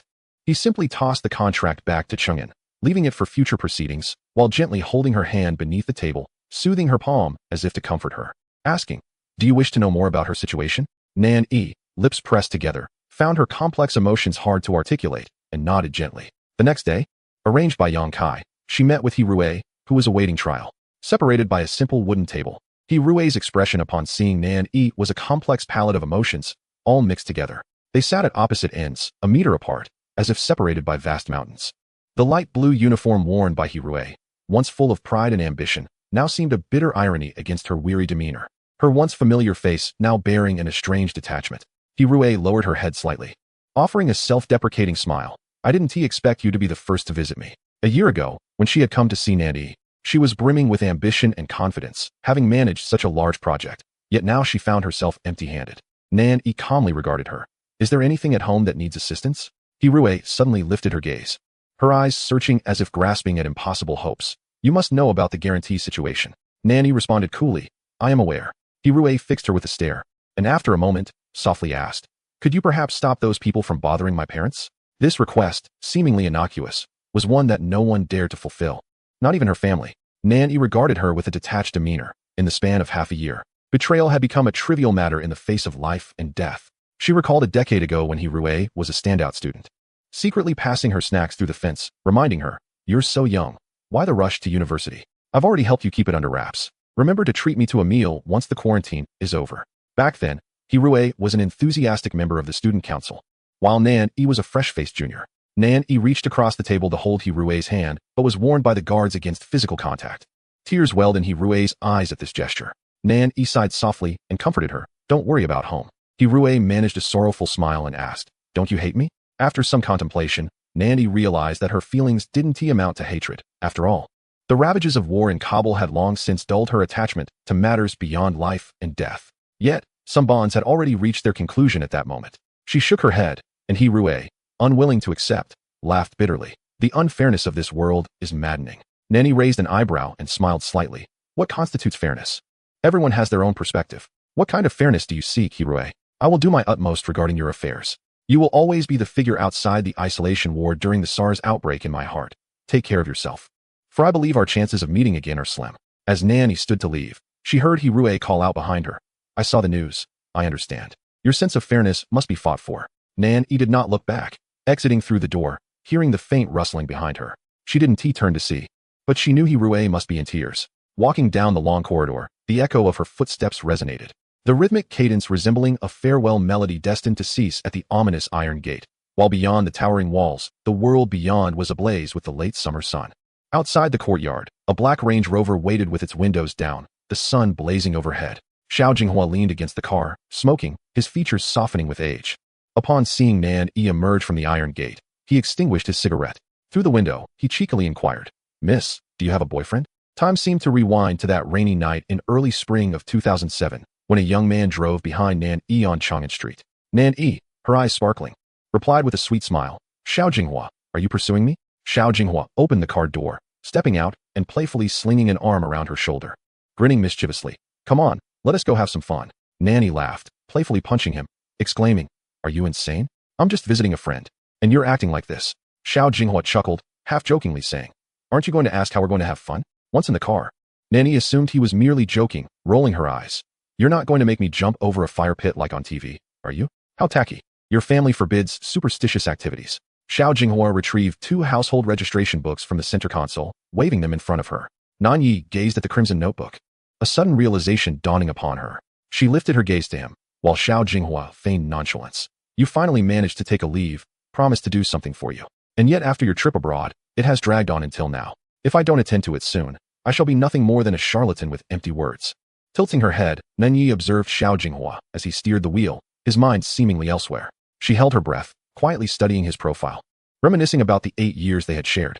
Regardless of the tumultuous highs and lows, those moments constituted their most cherished memories. After a prolonged silence without a response from the young woman beside him, Xiao Jinghua turned his head, their eyes locking in a moment of stillness, broken only by the distant sounds outside the car.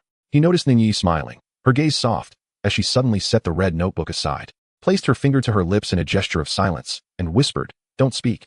I want to kiss you." Then, she leaned over the center console and pressed her lips against the stoic man bathed in sunlight, his eyes reflecting an endless affection and tenderness. Once upon a time, outside the auditorium of the Gongjiting at Tsinghua University, they had shyly exchanged contact information, unknowingly trading it for a lifetime of love. In a sea of faces, that vividly colorful individual had, under the afternoon sun's golden glow, smiled and chosen her just as she had chosen him. The dream of Jinghua, filled with bittersweet farewells, could not be destined for just one. Life's royal flush. "Even without you as the trump card, I shall accept." In July 2015, Nan Yi was pursuing a dual Ph.D.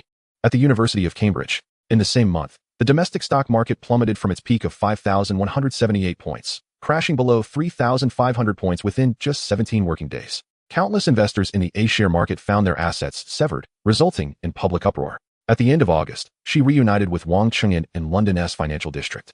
At the penthouse apartment Xiao Jinghua had bought on a whim, adjacent to the Amazon headquarters. Since February, when Nan Yi had moved to London for her studies, the process of Xiao Jinghua visiting family abroad had become remarkably simple, even if he wasn't often in London. The decor of the apartment constantly bore testimony to the male occupant's presence. In the bathroom, 2 electric toothbrushes of different colors lay side by side. In the wardrobe, neatly pressed suits hung, and the shoe cabinet at the entrance was lined with handcrafted leather shoes. Sometimes Ning Yi found herself exasperated by this man's overtly scheming heart, which he never bothered to conceal. His arrival times were unpredictable. If by chance she was in class, he would wait for her in a cafe by the Thames, sipping coffee while working. Upon her emergence from the gates of Cambridge, he would lower the car window, playfully signaling her. And it was these seemingly spontaneous gestures that tugged at her heartstrings. She would abandon her classmates and joyfully rush towards him, surprised to ask, "What brings you here? Aren't you busy these days?" The unexpected joy was something only she could truly appreciate. Her classmates at Cambridge hailed from various countries, predominantly Caucasian, many in their 30s or even 40s. When the women gathered, their discussions on romantic matters were unabashedly candid, leaving Nai, who had only ever been with one man, blushing furiously. Her peers would tease her, "Dr. Zheng, you're a doctor, yet you know nothing about such matters." Nan Yi would insist, "I study physiological structures," while you speak of yoga poses, which only elicited more laughter from her classmates. That night, as she and Xiao Jinghua leaned against the grand bed in the penthouse, with a 270-degree panoramic view of London beneath the moonlight, Mei suddenly lifted her gaze from her academic texts, her clear eyes shimmering with unspoken words. "Xiao Jinghua, may I ask you something?" He turned his head to kiss the crown of her hair, his eyes still fixed on the candlestick chart on the screen, softly murmuring, Nan Yi appeared increasingly flustered, stammering, "Do men like, when women use their mouths for that?" Xiao Jinghua abruptly set aside his work, squinting at her, and pulled the textbook from her hands, smirking. "Is that what your book tells you?" Her ears turned scarlet, her lips dry, as she stammered. That's from cardiac pathology. I heard them talking about it. Subsequently, she felt herself sinking as he leaned in to kiss her, gripping her hand. She instinctively recoiled from the heat. Utterly devoid of the earlier audacity that had sparked the conversation, her sheepish demeanor captured entirely by Xiao Jinghua, who chuckled at her mischief. In her confusion, Nan Yi unwittingly asked, "Is there really such a strong reaction?" Xiao Jinghua did not respond, but merely switched off the lights with a remote. Without artificial illumination, the moonlight became extraordinarily tender, and the darkness of the bedroom heightened their senses. As her skirt was pushed up from her waist, she clung to her fading rationale, defending, "I'm not trying to be indecent, I just wanted to ask." Time seemed to favor them exceptionally. Xiao Jinghua's appearance had changed little, yet his demeanor had matured into a more composed gentleness. However, this was only in the face of external affairs. Regarding Nan Yi, she believed he too could falter, lose his rhythm, and become unsteady. For instance, the man who had slammed his phone in frustration before his subordinates, or the one who had breached the war zone's warning line to make an emergency landing, or even now, as he held her ankle, beads of sweat forming on his brow, his gaze filled with tumultuous waves, breathing heavily and passionately. The night in London mirrored the ambience of Victoria Harbour, yet it lacked the sea breeze of that night. The absence of that slight salty wind felt akin to a fervent tide sweeping over them. Thus, Nan Yi occasionally found herself earnestly eavesdropping on her classmates from different countries discussing wildly. From mid-July to the end of August, Xiao Jinghua entered a particularly tumultuous phase. His weary voice over the phone conveyed helplessness, yet he continued to gently inquire about her daily life, never detailing the pressures he faced at work. Only Hien would occasionally contact her, sharing news about the domestic situation, which filled her with concern as she secretly plotted for days on how to assist Xiao Jinghua through his trials. Until the end of August, Wang Chengyan casually strolled into London. Nan Yi vividly recalled their first encounter at the West City Club, where he exuded an air of indulgence and extravagance, leaning back with a condescending gaze upon the crowd. Upon seeing Nan Yi, he would smirk and jest, "Dr. Zhong, I thought you looked down upon our kind." No one could have anticipated that this frivolous man, in late July, would join forces with several financial tycoons to intervene in the stock market, risking half his wealth to stabilize the situation and providing countless retail investors a chance to breathe. Nan Yi sometimes pondered that had it not been for this battle to protect the country, she might never have unraveled the depths of this seemingly superficial man. Thus, their second encounter with Wang Chengyan came at the end of August in London, when the temperature turned slightly cold, reminiscent of early autumn. They sat on the 35th floor of London's Sky Garden, basking in the sunlight streaming through the glass ceiling. The sunset painting the horizon in hues of crimson and gold, a breathtaking spectacle. Wang Chengyan sat across from her, clad in a short black coat, his earlier frivolity replaced with a demeanor of calm composure. His visit to London was temporary, although he had been publicly recognized for his efforts to stabilize the market.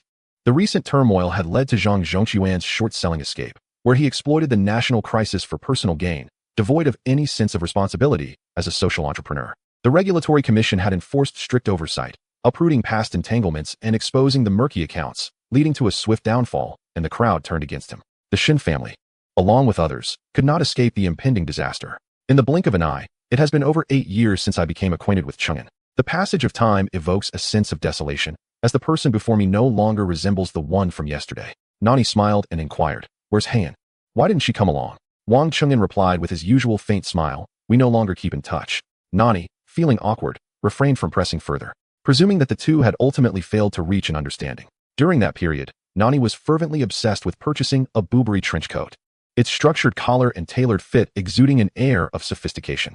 She found herself indecisively contemplating the length and color on her phone, while Xiao Jinghua chatted leisurely with Wang Chengyan. Noticing her hesitation, he purchased a style from the official website, interrupting her indecision with, "Stop deliberating, I've already bought you one. There's no need for such fuss." Nani would complain, "You truly are extravagant.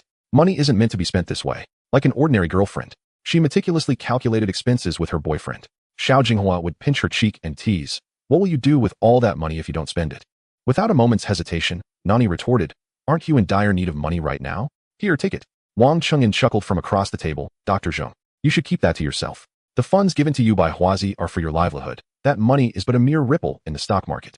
Nani's expression grew troubled, her features scrunching in concern as she asked Xiao Jinghua, "What will you do then?" Xiao Jinghua leaned closer and whispered in her ear, "What I gave you is personal. The company's resources extend beyond this.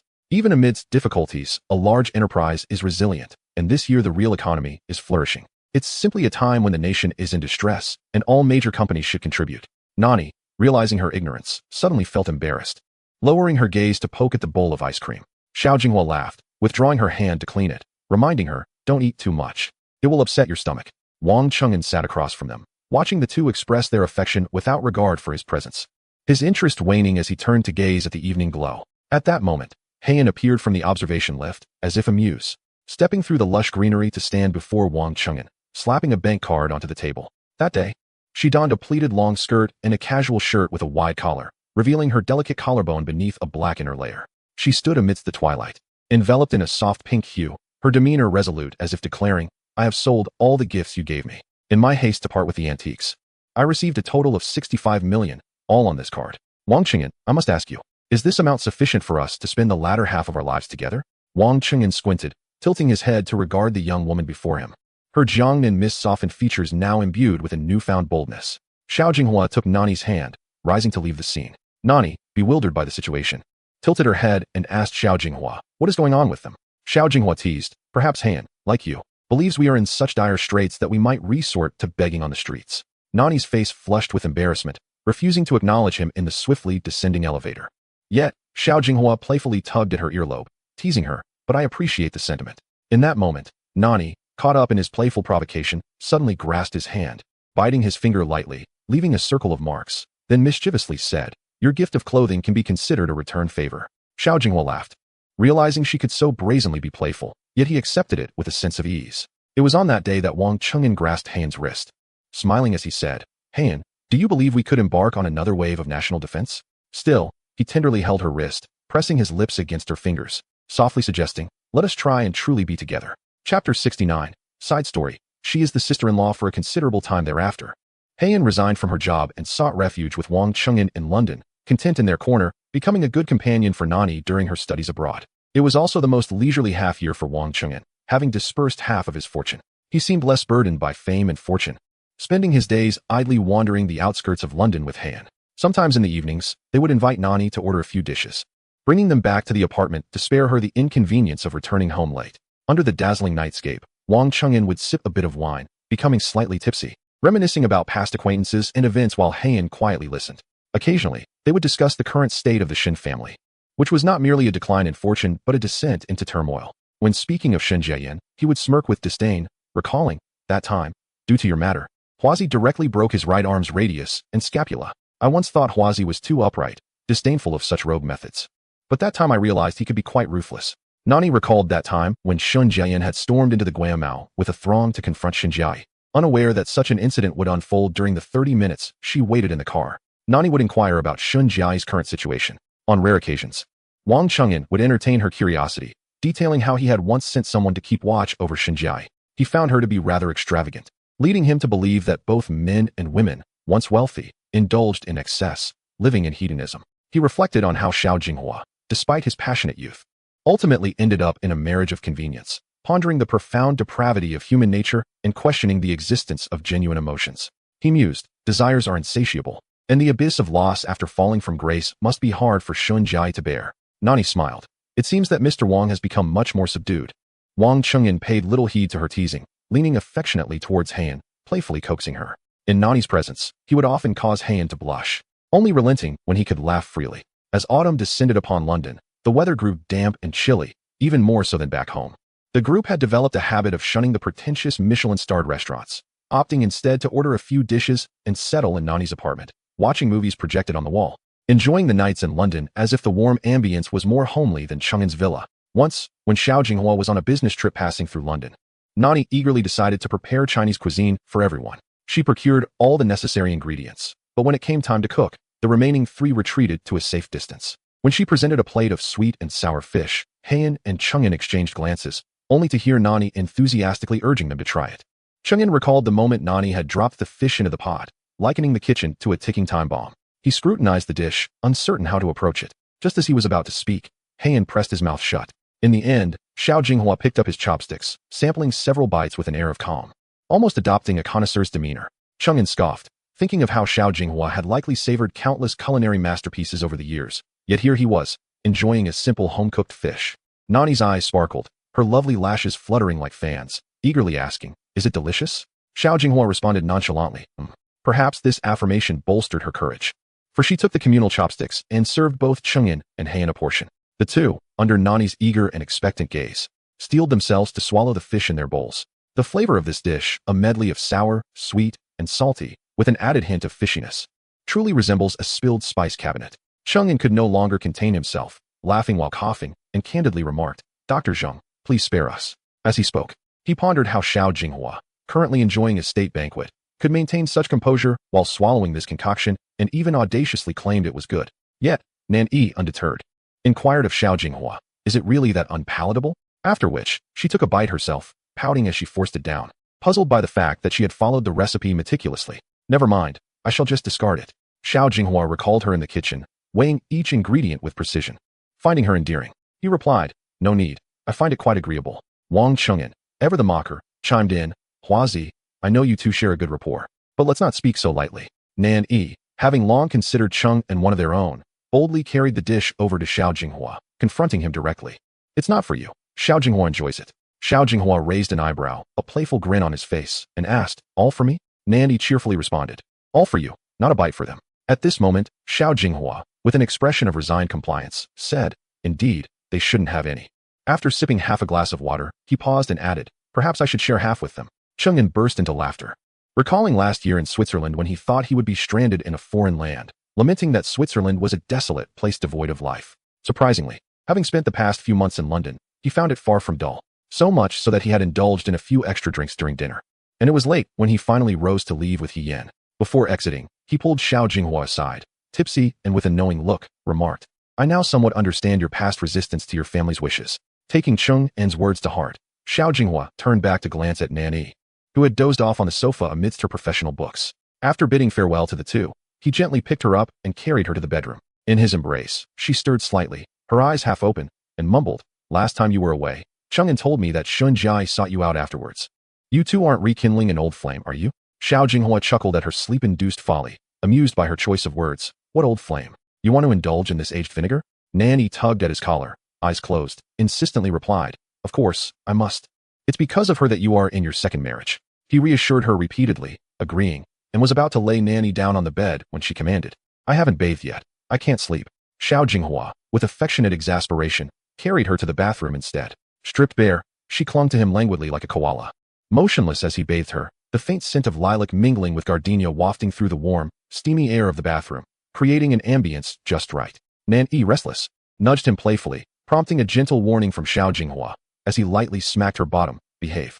Sensing the subtle movement of his Adam's apple and the hint of restraint in his voice, she finally opened her eyes and caught on to the underlying tension. Unaware of her teasing provocation, she blurted out, "I didn't touch you.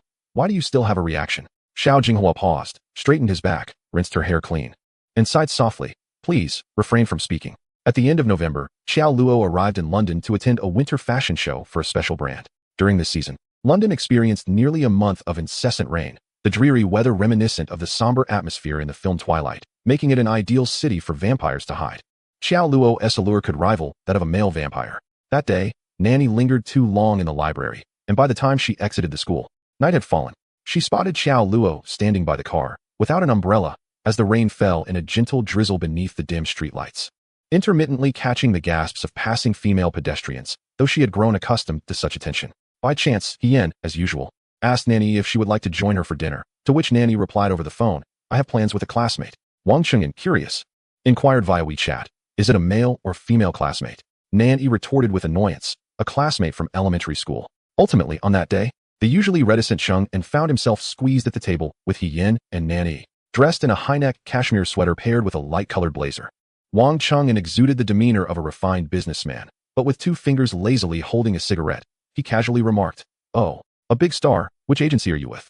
Xiao Luo originally intended to dine with her childhood friend in a foreign land, but after seeing Nan Yi's fleeting moments in the news earlier that year, which had circulated widely in the entertainment industry, her hope of discovering the identity of the male lead was entirely dashed upon its revelation. Consequently, she felt an aversion to Wang Cheng'an's flippant attitude, having spent a few years in the entertainment world herself and having gained a modest reputation. Frowning, Xiao Luo expressed her distaste for the drifting cigarette smoke and politely asked, "May I know who you are?" Wang Cheng'an leaned back in his chair, speaking with exaggerated articulation, "Xiao Jinghua is my buddy, and Dr. Zheng is my sister-in-law." It was the first time Nan Yi heard him solemnly refer to her as his sister-in-law. Outside the Western restaurant, the winter rain fell softly, reminiscent of the lingering May rain in the southern regions. With a playful smile, Nanny kicked Wang Cheng'an's shoe and teased, Big brother, aren't you a policeman? Chapter 70. Extra. You are not destined to be alone. On New Year's Eve in February 2016, Nanny took leave to return to her homeland for the festival. It was her first formal attendance at Xiao Jinghua's family banquet, where she met the formidable Xiao Guining, the third daughter of the Xiao family and spokesperson for Middle Eastern diplomacy, who was a force to be reckoned with on television. However, on that day, upon meeting Nan Yi, Xiao Guining displayed an unusual warmth and kindness, praising Nan Yi effusively in front of 3 generations of the Xiao family. Such a girl. I truly cannot fathom what folly my elder brother committed to bring the Shen family into our lives. Such words could only be uttered by this third aunt in the presence of the patriarch. Moreover, given that the Shun family's influence had waned, it inevitably brought a sense of nostalgia mixed with relief. The second uncle merely offered a gentle admonishment to his sister, allowing her to express her thoughts freely. What could have been a tense family reunion dinner was lightened by the third aunt's boisterous nature, prompting even the patriarch to add, granddaughter-in-law, hurry back after finishing your studies and marry Jinghua. You're not getting any younger. The patriarch wanted to convey his own boredom at home, having this one sole heir, and they were all eagerly awaiting a great-grandchild, yet he held back, maintaining the decorum befitting his age. From that point onward, discussions of the wedding date between the two families were put on the agenda. Later, when Xiao Jinghua spoke to her about the third aunt, Nan Yi learned that the third aunt had never married because her family had caused her to miss her intended partner. He recalled the time he smuggled a firearm to school and was brought home by Xiao, only to receive a severe beating. That day, the third aunt had brought home a refined university professor to meet the elder. Xiao Jinghua's punishment was somewhat mitigated by the intervention of the third aunt's former love. The man confronted the furious Xiao patriarch, arguing that violence was not the solution to educating children. While the elder's fierce glare was one that commanded respect in the military, yet the third aunt's friend persistently defended him, ultimately lessening Xiao Jinghua's punishment. Nani inquired of Xiao Jinghua, "What happened to your aunt later?" Xiao Jinghua replied, "In that era, people married at a young age. Since the Xiao family did not consent, the suitor's family quickly arranged a blind date, and before long, they were wed." Nani fell silent. Indeed, some opportunities, once missed, can alter the course of a lifetime. Xiao Jinghua sensed the turmoil in her heart, took her hand, and with a hint of regret remarked, "Thus, your aunt holds you in special regard. Firstly, for your exceptional qualities, and secondly, because she sees a reflection of herself in you." He continued, "It was your third aunt who advocated for your international aid endeavors." That year's reunion dinner, held at the West Suburb courtyard, was marked by the sudden descent of snowflakes. Given the ban on firecrackers in Beichuan's urban area, the only sounds were those of the lively television and the soft patter of snow in the courtyard. The wind carrying the delicate flakes as they danced like scattered plum blossoms illuminated by the vibrant lanterns. Nani turned to those behind her and said, "When our third aunt grows old, let us care for her in her twilight years." She resembled a child, earnestly telling her parents that once she grew up, she would earn money to support them. Xiao Jinghua chuckled softly. "We all possess the kindest of hearts." On New Year's Eve, messages of well-wishing flooded various groups at Xiao Hospital. However, Wang Moyun seemed particularly despondent. Nani initially assumed he was merely avoiding suspicion, hence he refrained from sending congratulations. It wasn't until she spoke with Zhao Jing that she discovered their relationship had taken on a subtle romantic undertone over the year. Nani teased Zhao Jing, "Have you not always found Wang Moyun to be dull and uninteresting?" Zhao Jing chattered on the phone, "Honest people have their own merits. Do not generalize." After hanging up, Nani sighed deeply, lamenting the hypocrisy of women. Xiao Jinghua, feigning seriousness, asked, "From what you say, it seems there is a hint of regret." Nani was taken aback, recalling Wang Moyun's confession in front of the inpatient department, which Xiao Jinghua had inadvertently interrupted. She quickly distanced herself from any notion of regret. "What do I have to regret? My husband is exceptionally talented." Dressed in a dark silk robe, Xiao Jinghua approached her, tilting her chin. "What do you call me?" Nani found herself somewhat flustered, feigning ignorance. Xiao Jinghua gently brushed his thumb against her lips and mischievously inquired, "I thought you were quite affectionate just now." At that moment, Nani held a handful of macadamia nuts and impulsively threw one at him. The round, brown nut ricocheted off his chest and rolled beneath the bed. She muttered, "At your age, you're still so childish." The act of throwing was spontaneous, but as she realized the nut had vanished, she bent over the bed. Reaching for it, clad in a silk camisole of the same fabric as Xiao Jinghua's robe, she knelt on the floor, with part of her dress pinned beneath her knees, revealing a delicate lace trim. The soft shoulder strap draped over her shoulder like a fragile willow branch. Xiao Jinghua watched her for a moment, unable to resist swallowing hard. After a pause, he redirected his gaze, lifted her entirely, and placed her back on the bed. "No need to search. Tomorrow, Auntie will find it while cleaning." Upon returning from her holiday, Nani felt utterly exhausted, curling her legs in bed and shifting to the side, cautiously stating, "Xiao Jinghua, this is your grandfather's house. You must be mindful of your conduct." Xiao Jinghua lifted the blanket, pulling her into his embrace, and smiled. "I have no intention of doing anything untoward." What? Do you have something in mind? The person in his arms vigorously shook her head. The most awkward moment came when they returned to Peace City for the new year. Nani recalled last year's spring festival when Xiao Jinghua formally met the Zheng family. After her parents met him, the evening news was airing a segment on local leaders' visits. At that moment, Zheng's father turned to scrutinize the man on television, then glanced back at Xiao Jinghua, wearing an expression of indescribable astonishment. The dinner felt as though it were a summit meeting between two nations. Xiao Jinghua, usually composed, sat upright and alert, which only intensified the tension for Nani's parents. She vividly remembered pulling Yang Kai into the room, insisting that during the new year, there should not be excessive formalities. Consequently, Yang Kai became the unwitting mediator of the atmosphere. Later, in the car, Xiao Jinghua coolly warned Yang Kai, "You needn't come next time. I fear you are overly concerned about being overshadowed." In truth, the elders of the Zheng family had yet to adapt to interacting with a celebrity, using Yang Kai as a buffer, resulting in a rather stifled new year for him. Thus, as they traveled back to Peace City this year, when Nani received a call from Han Jing, the snow grew thicker as they drove north, creating a scene reminiscent of crushed white clouds. On the phone, they exchanged pleasantries for the new year, but Han Jing soon began to critique.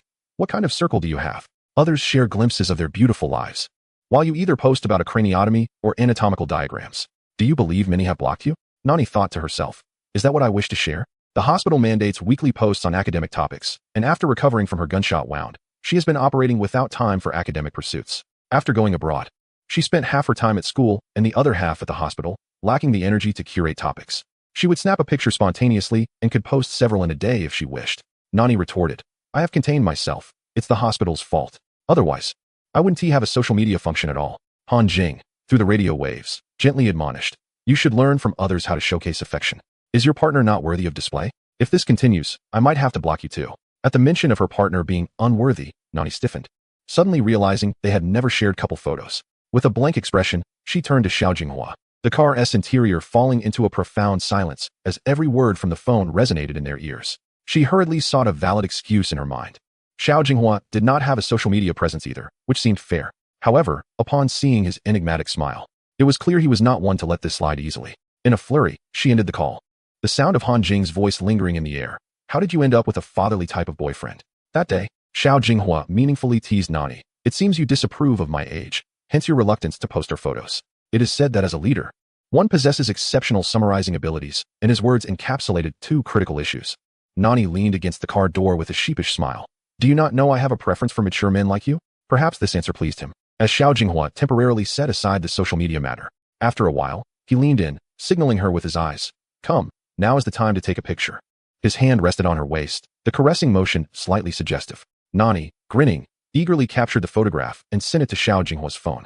From that moment on, her social media background finally featured vibrant human presence. Outside the car window, the highway guardrails transformed into lines of white snow, and the broad road reflected the sun's rays more brilliantly. Nestled in Xiao Jinghua's embrace, she joyfully held his phone, activating the social media function. This man, who always used the Jinhua building as his avatar, had finally descended into the public eye. February 14th, 2016, Valentine's Day, marked the final day of the statutory holiday. During those years, the celebration of foreign festivals had swept across the mainland, and Valentine's Day was extravagantly promoted by businesses, leading to Nani being caught in a traffic jam on her way to the restaurant. She declared her intention to celebrate a Valentine's Day devoid of men, which consequently drew Meng Zi and Wen Xian into the fold. Meng Zi, of course, readily agreed. Having long grown accustomed to the mundane routine of her marriage with Meng Minglang, spending day and night together. As for Wen Xian, with a child already a year old, the fatigue of motherhood, despite the presence of a nanny, compelled her to decisively forsake her husband and child. On that day, amidst a bustling street filled with couples, their table stood out as the most unconventional sight in the bar. Meng Zi, breaking her usual attire, donned a fitted knitted long dress, her feet adorned with fluffy UGG slippers, while Wen Xian sported a black camisole, draped in an exquisite Fendi fur from the current season. The three of them, amidst the pulsating music and neon lights, whispered and laughed, drawing the attention of the gentleman at the adjacent table. At that moment, a tall and strikingly handsome girl with short hair approached their table, leaning in to greet Nan Yi, who, at first glance, resembled a dashing young man. Meng Zi and Wen Xian simultaneously assumed a spectator's demeanor. Nan Yi's eyes brightened as she recognized Hu Jing, who, in stark contrast to the somber aura of her previous encounters, now radiated with a twinkling vitality. "What brings you here?" Hu Jing, slightly embarrassed, replied.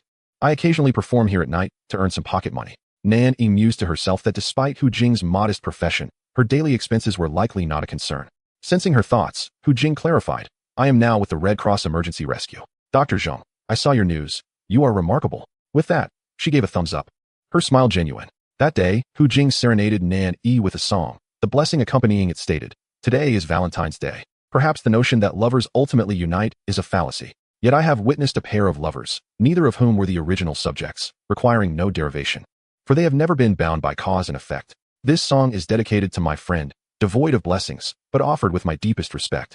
As the music commenced, a Cantonese rendition of Bu Su Ni Zhu Ding Yi Ren filled the air, the lyrics singing, "Gazing at your face, lying by my side.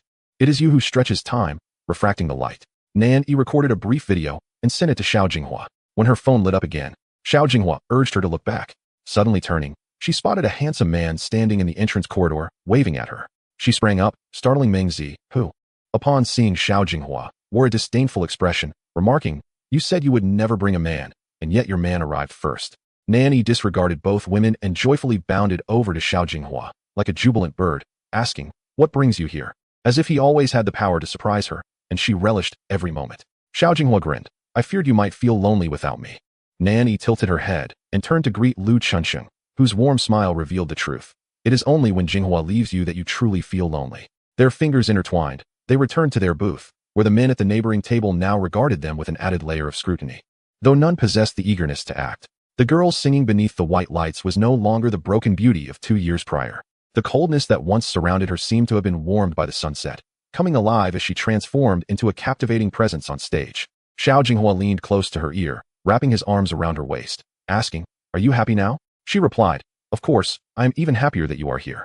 As he held her waist, his fingers gently squeezed the delicate flesh at her side, and when he spoke, the fragrant scent of sandalwood wafted around them, suggesting he smoked far less frequently now. He said, "Let us go home. There are other joys awaiting us." That ambiguous statement made the young woman blush.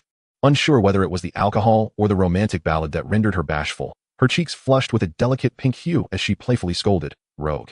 Chapter 71. Valentine's Day gift. Thus, when Nan Yi appeared before Xiao Jinghua clad in a soft pink silk nightgown, the dim yellow light at home danced upon the fabric, creating rippling reflections. The sheer veil at her chest layered like fluttering butterflies, poised to take flight against a backdrop of red pearls and white snow. This ensemble had rendered Nan Yi anxious for quite some time in the bathroom, too timid to step out. It was only when Xiao Jinghua, concerned for her, gently knocked on the door that she stammered, "Xiao Jinghua, open the door. I have a gift for you." Xiao Jinghua, pondering the situation from the other side of the door, found it curious that she had not mentioned the gift all night, now hiding in the bathroom, seemingly conjuring a surprise. He was not overly concerned with the rituals, but intrigued by what other tricks she might have up her sleeve. When the door finally opened, he found her awkwardly standing there, her tightly pressed lips betraying her feigned composure. Her shy demeanor contrasted sharply with her alluring attire. It turned out she had meticulously transformed herself into a gift box, presented before him. A smile gradually spread across Xiao Jinghua's face as Nan Yi covered his eyes, exclaiming, "Don't laugh." She then insisted, "I searched for a long time in the mall." The saleswoman confirmed repeatedly that this was the one. Before she could finish her sentence, Xiao Jinghua effortlessly scooped her up, carrying her over the threshold while bending down naturally. She whispered softly from his shoulder, far less confident than she had imagined, "Are you satisfied?" Xiao Jinghua's expression deepened as he watched her, noticing how she pursed her lips and leaned in to kiss him, asking in a low voice, "What kind of reciprocation do you desire?" Surrounded by the warm scent of sandalwood, her eyelashes fluttered like the butterflies at her chest as she replied softly, "Your gift. You decide." The dim light faded in the moonlight, while the glimmer in his eyes shone brightly against the encroaching darkness. In a low voice, he said, "Please receive your reciprocation." She possessed a captivating voice, as if steeped in the misty rains of Jiangnan, softening into a delicate moonlight shadow. Those irregular sighs and soft gasps only intensified his desire to claim her. The gift, meanwhile, was crumpled and discarded in a corner. Once, people remarked that Xiao Jinghua always appeared composed, unflappable in the face of adversity. Nothing seemed to rattle him, and none had ever witnessed him lose his poise. Yet now she had become the trigger, and in pulling it, the bullet fired was her own. Just like the 3 times he had cried, during their split in 2010. On the night of their long-awaited reunion, or perhaps at the moment he turned away at the Urumqi airport, all were due to Nan Yi. Over the span of 10 years, they had celebrated 7 Valentine's Days together, with gifts and rituals never lacking. Yet this occasion was uniquely special. In the steamy bathroom, the air thick with warmth, his deeply affectionate gaze sparkled like the bright moon emerging from the clouds. Nan Yi tilted her head back, softly leaning against him, tired yet yearning, requesting, "Please repeat what you just said. I love you. I want to hear it again." "I said I love you." In total, he had uttered those 3 words only twice in 10 years, Once on the night, he presented her with a ring, and now, in this moment, in her hazy consciousness, she heard him call her name, tenderly professing his love. His declarations, rare yet filled with tenderness, lingered in Nan Yi's mind like a sweet refrain. She lazily rested her head on his shoulder, listening to his lingering words of affection. Her voice raspy after their passionate encounter. Such a gift can only be given once a year. I believe rarity adds to its value. Xiao Jinghua found the person in his arms exceedingly adorable, cradling her face before leaning in to kiss her. As their lips met with profound passion, Nan Yi languidly